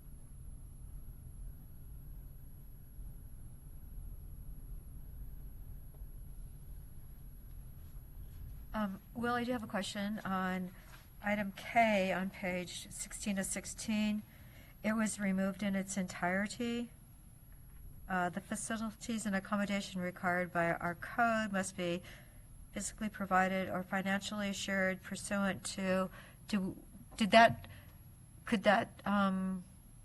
that's okay that that's gone? That's correct. That pertains to the overnight units in the clubhouse and other structures that have to be that has to be provided, so that's not something that needs to be. It's not germane to included this, for the the golf course issue. That's correct. Okay. All right.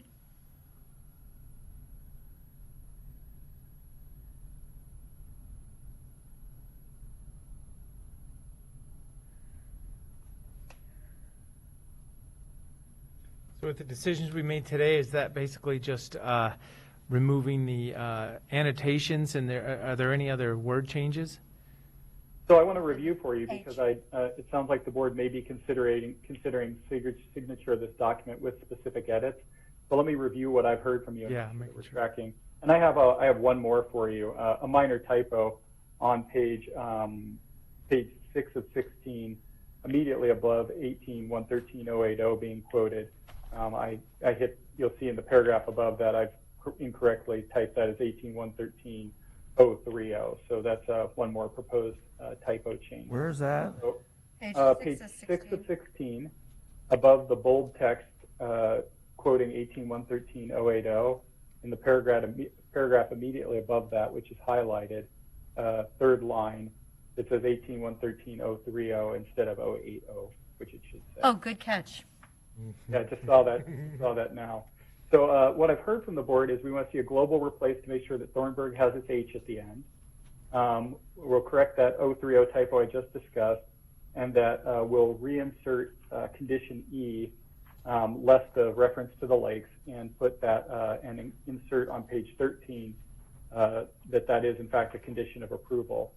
And so I believe the board could consider, and if they wanted to at this point, directing staff to provide those clerical edits with the intention that the board would sign that upon receipt later this afternoon. If there were other concerns, certainly deliberation could continue or other edits. On this issue of the rebuttal, improper rebuttal filed by opponents, it's pretty hard to really track all of these specifically without like having whatever rebuttal the applicant had and then looking at the letters. I mean, these are summaries of it, but you feel confident and legal feel confident that you've accurately interpreted the law? Is that what you're saying to us by writing it the way you did? Yes, that this is, I think this is, from staff's perspective, there's certainly there was party debate about this, so reasonable people could disagree about what was the applicable scope of debate. Staff and legal concur with the applicant that there were many issues that were submitted in rebuttal that should be rejected by the board as not pertaining to the open material submitted in the open record period. It just seems where you've got people that are experienced land use attorneys, your first sentence of 1 on 6 is really accurate. The following items filed during the post-hearing rebuttal period or improper rebuttal because, and it goes on. It just seems kind of odd that this much stuff would be filed that's inappropriate. I mean, it's a pretty simple rule. I mean, here's what the applicant filed in the first 7 days. You can respond to that, but it's pretty clear what it is. So it just seems like this was like a dump truck load of stuff, coming in multiple. I don't know. It just seems odd. I don't think we've seen that in any of the cases where, since I've been here, where it's so much stuff or even really been considered this way. It seems weird. Yeah, there is a significant amount of material, and certainly the state courts deliver us surprises with some regularity. So it's not incomprehensible that they might disagree with this draft's perspective that these are impermissible rebuttals. And I think the applicant recognizes that, and that's why for each of these impermissible documents, the applicant provides, and the board in this draft decision, should they adopt it, agrees that if these issues are in fact reached on the merits, that the applicant prevails on those merits. So again, a belt and suspenders approach. So 1, they aren't rebuttal, and 2, if they were, they're wrong or something. Is what? Okay.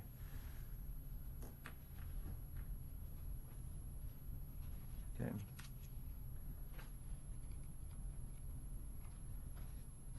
So I'd be, comfortable approving with proposed edits for signature later today or tomorrow, whenever. Okay. Just making Me sure too. we're, Me yeah, too. okay, yeah. Let's do it today Today, if you can, well, that would be good. Any further discussion? Is that a motion? Yes? I'll make it a motion, so move board signature of document number 2020-579 Thornburg Golf Course Site Plan approval. Commissioner Henderson? Oh, second? That was an official motion. Okay, further discussion? I was reading. Further discussion. And I noticed some of the document does have the H in it, so it's not every Thornburg. So. On and Have off. to be careful. Good catch. Well, no, because it confused me like about a month ago, and I was like going, now, what is the correct spelling of this word? Commissioner DeBonne? Oh, I'm glad you sorted that out. Thank you. Well, it just look quite a bit more professional that we spell it correctly. So, Commissioner DeBonne? I vote yes. Mr. Henderson? Yes, and I did have one comment. Again, this is a interim decision among kind of many. There's still other ones pending, so I vote yes also. Okay, and the chair does vote yes, so thank you. Thank you, Will, for all your consultations. And Thank you, spelling. Yes, and thank you. And you'll see a revised draft to match your instructions later this afternoon. Okay, lovely. Thank you very much. Thank you. Bye-bye. Okay, so And thank you for catching the H. I have meant to say that numerous times. I kept seeing it, or I saw it before, and so today when it just kind of popped out at me, and I was like, oh my gosh. Anyway, 15 years. yeah, it's only yes. Let's spell it properly. Thank you. Have a good day. Bye-bye. All right, so we now have other items. I don't have any other items. None? Well, I have one small one. I guess that's come up that when they called Clackamas County, the Oh, they're not commissioners going to be aren't there. supposed to be there, but I was going to call Paul Savas. I mean, I can't believe they're on reset, They're on fall summer break, holiday. summer holiday. But I was going to call him because he had gotten back to me, and so if they're there, it'd be great. Or if we could get one or two of them, it'd be good. Yeah, Can't I support that. I'd still like committing get to it done Tuesday. if we could. I told Christy, I said, I think we need to get it done. Yep. I think that's the most important thing. Or it'll slip weeks. And seeing them is, that would have been nice, but I think getting it done is much more critical for Deschutes County and our veterans and the winter. So let's go get it done. And who's driving? Well, I still kind of want to go up Monday night so we can see what Portland looks like. Yes. You mean you're going to go up and stay Monday night? Well, I'd like to if possible. Okay. I do, just because, we don't get out of town much, and it would be a good, if we were up there early enough, we'd have a chance to, in the morning, get on our way to Clackamas, Okay. drive through.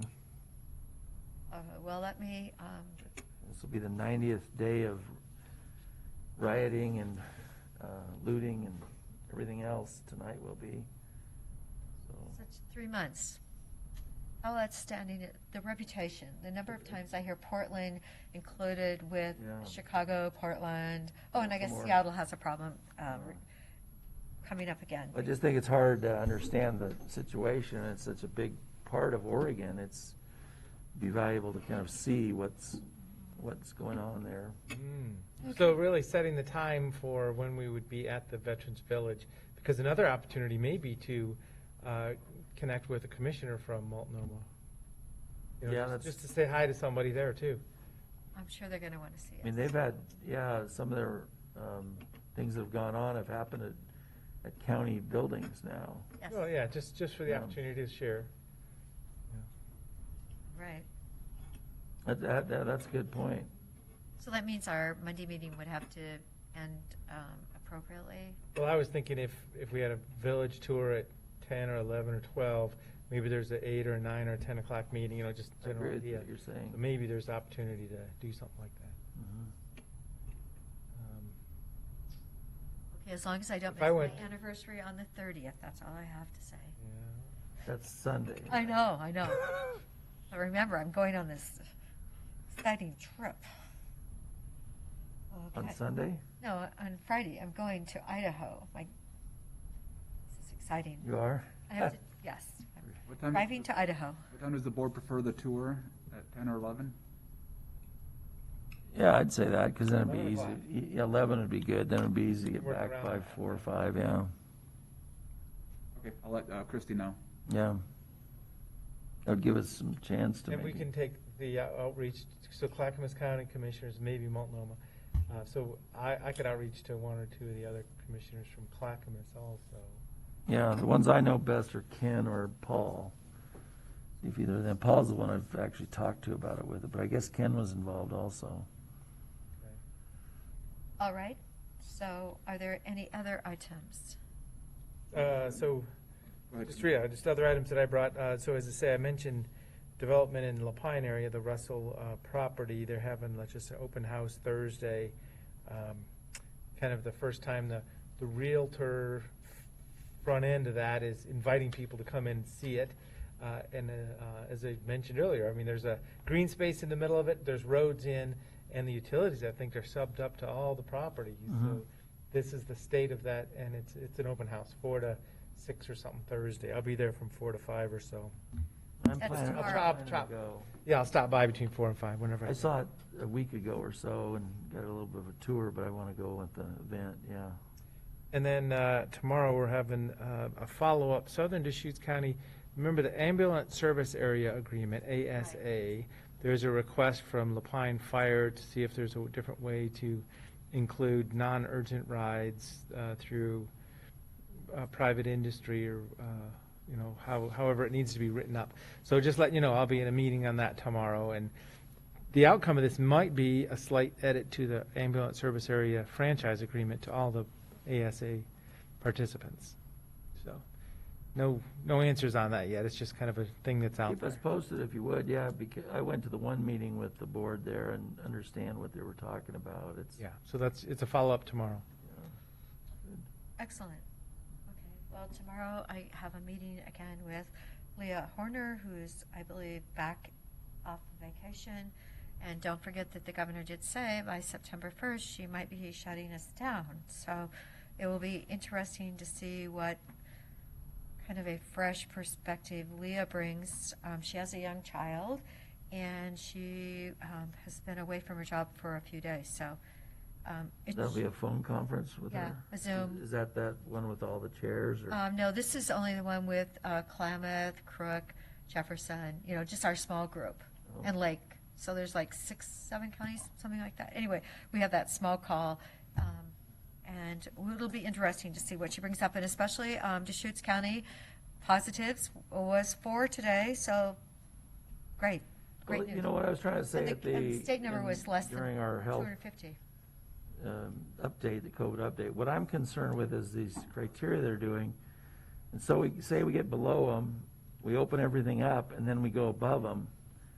Does everything shut down? And it doesn't seem like we can keep looking at the metric each week and say, it's too big an operation. It's not like, calling off your vacation or, Right. it sets everything in motion if you go back to school. So, and that's what maybe you could ask about that whole metric approach, the difference between 10 and 30, and you could easily see it going above 30. In the stuff Right. we're looking at today, there was 4 of the last 6 weeks have been above 30. Well, now we're down below. That's great, but are we going to just wait every day to see if we have any tests and the whole school system stops if it does? Or, that's what I guess I'm having trouble wrapping my head around. The statewide number was 222 today, and don't forget, she had said she thought we were trending up to 1,000.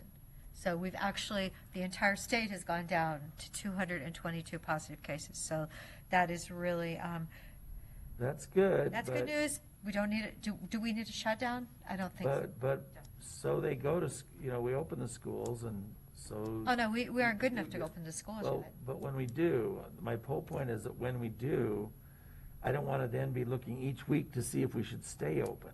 It seems like we need to be at a point where we make a decision that can last, and that's what I don't get with their metrics. Actually, there was, on one of my news That's what channels. I'm asking.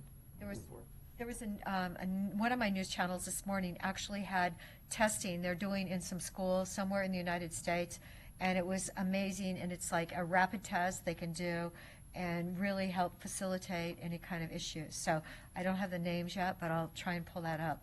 But it was something that I hadn't seen before, and they felt like it was going to really help schools. So,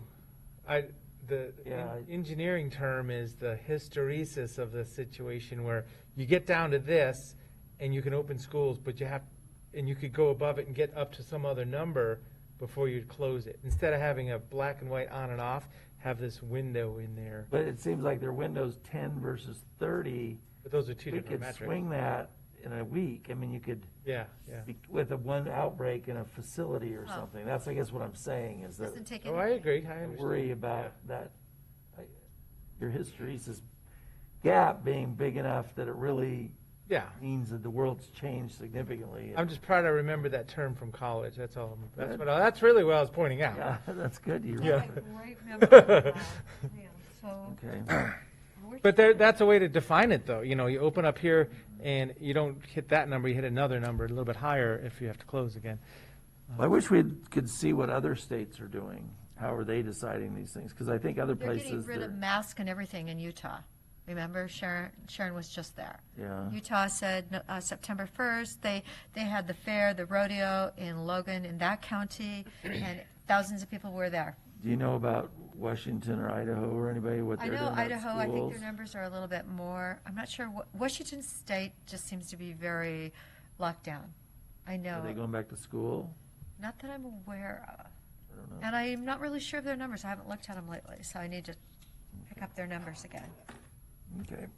You know, in California, had 520 fires or something, so they've got a couple things going on. All right, so any other items? I'm just going to mention, Commissioners, for next week, the request was to have Sergeant Garrity come in and update the PPE list. He's unavailable next week, but he will update the supply list, get that to Dr. Conway, who apparently has some one-on-one meetings scheduled with each of you.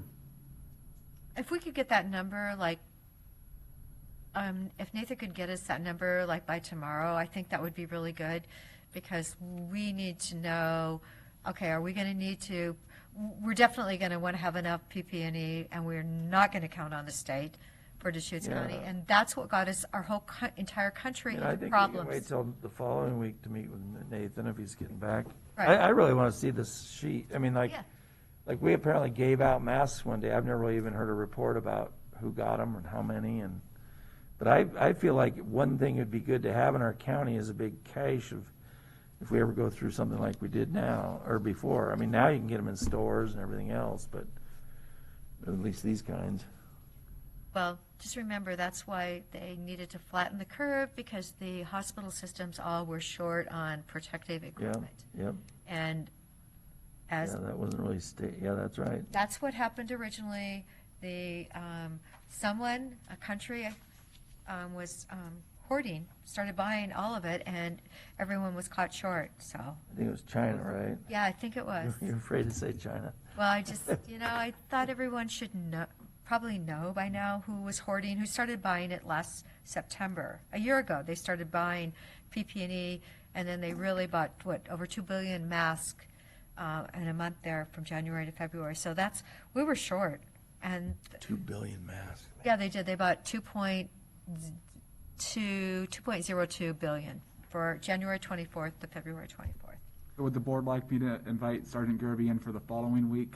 Right, we just... But still communicate with him about getting the updated... Yeah, give us a spreadsheet if that'd be yeah. great. We just need to see the current numbers, Current numbers and proposed numbers. See, what I'm interested too is that I'm not interested to know how many of the different fire departments and law enforcement have. I'm interested to know, does the county have a stockpile? If you went to a building, do we have anything saved or set aside? That's what I'd like to know, because the others kind of moot to me, because I don't know how we'd use those others, and they're not really what we're thinking about. Okay, all right, so now I do believe we're good to go into our executive session, please, Stephanie. Executive session, and we have litigation.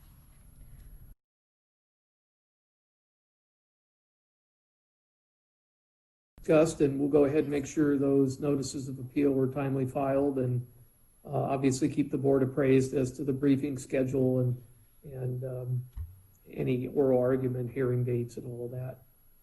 Okay, so thank you, Dave. Please keep us apprised of the situation. It seems never ending. So do we have another issue in executive? Not that I know. I don't believe there's any other litigation Okay, matter. so we can leave, okay, so we can leave our executive session now? I didn't know, Christie, I thought was Yes, on. and I was again, like, direct us. Christy was on for the Vet Village tour, but I let her know. that we're good. Yeah, but there wasn't anything from Monday that you asked her to come back with, right? I don't think so. No, we just need to go to Clackamas. Yeah. So, okay, thank you, everyone, for all your hard work. Stephanie, thank you for putting us back, and we will now adjourn our meeting. Our next meeting will be 1 p.m. Monday, August 31st. So we'll see you then. Thank you so much. And Commissioner, staff's directed to proceed as discussed? Yes, they are. Well, you said it, and staff is directed to proceed as discussed. There you go. Put that in the minutes. Yes. I know, Thank it's you. like, Dave, repeating you sometimes seems so redundant, but I love it. Does. Thank you. Thank you, Commissioners.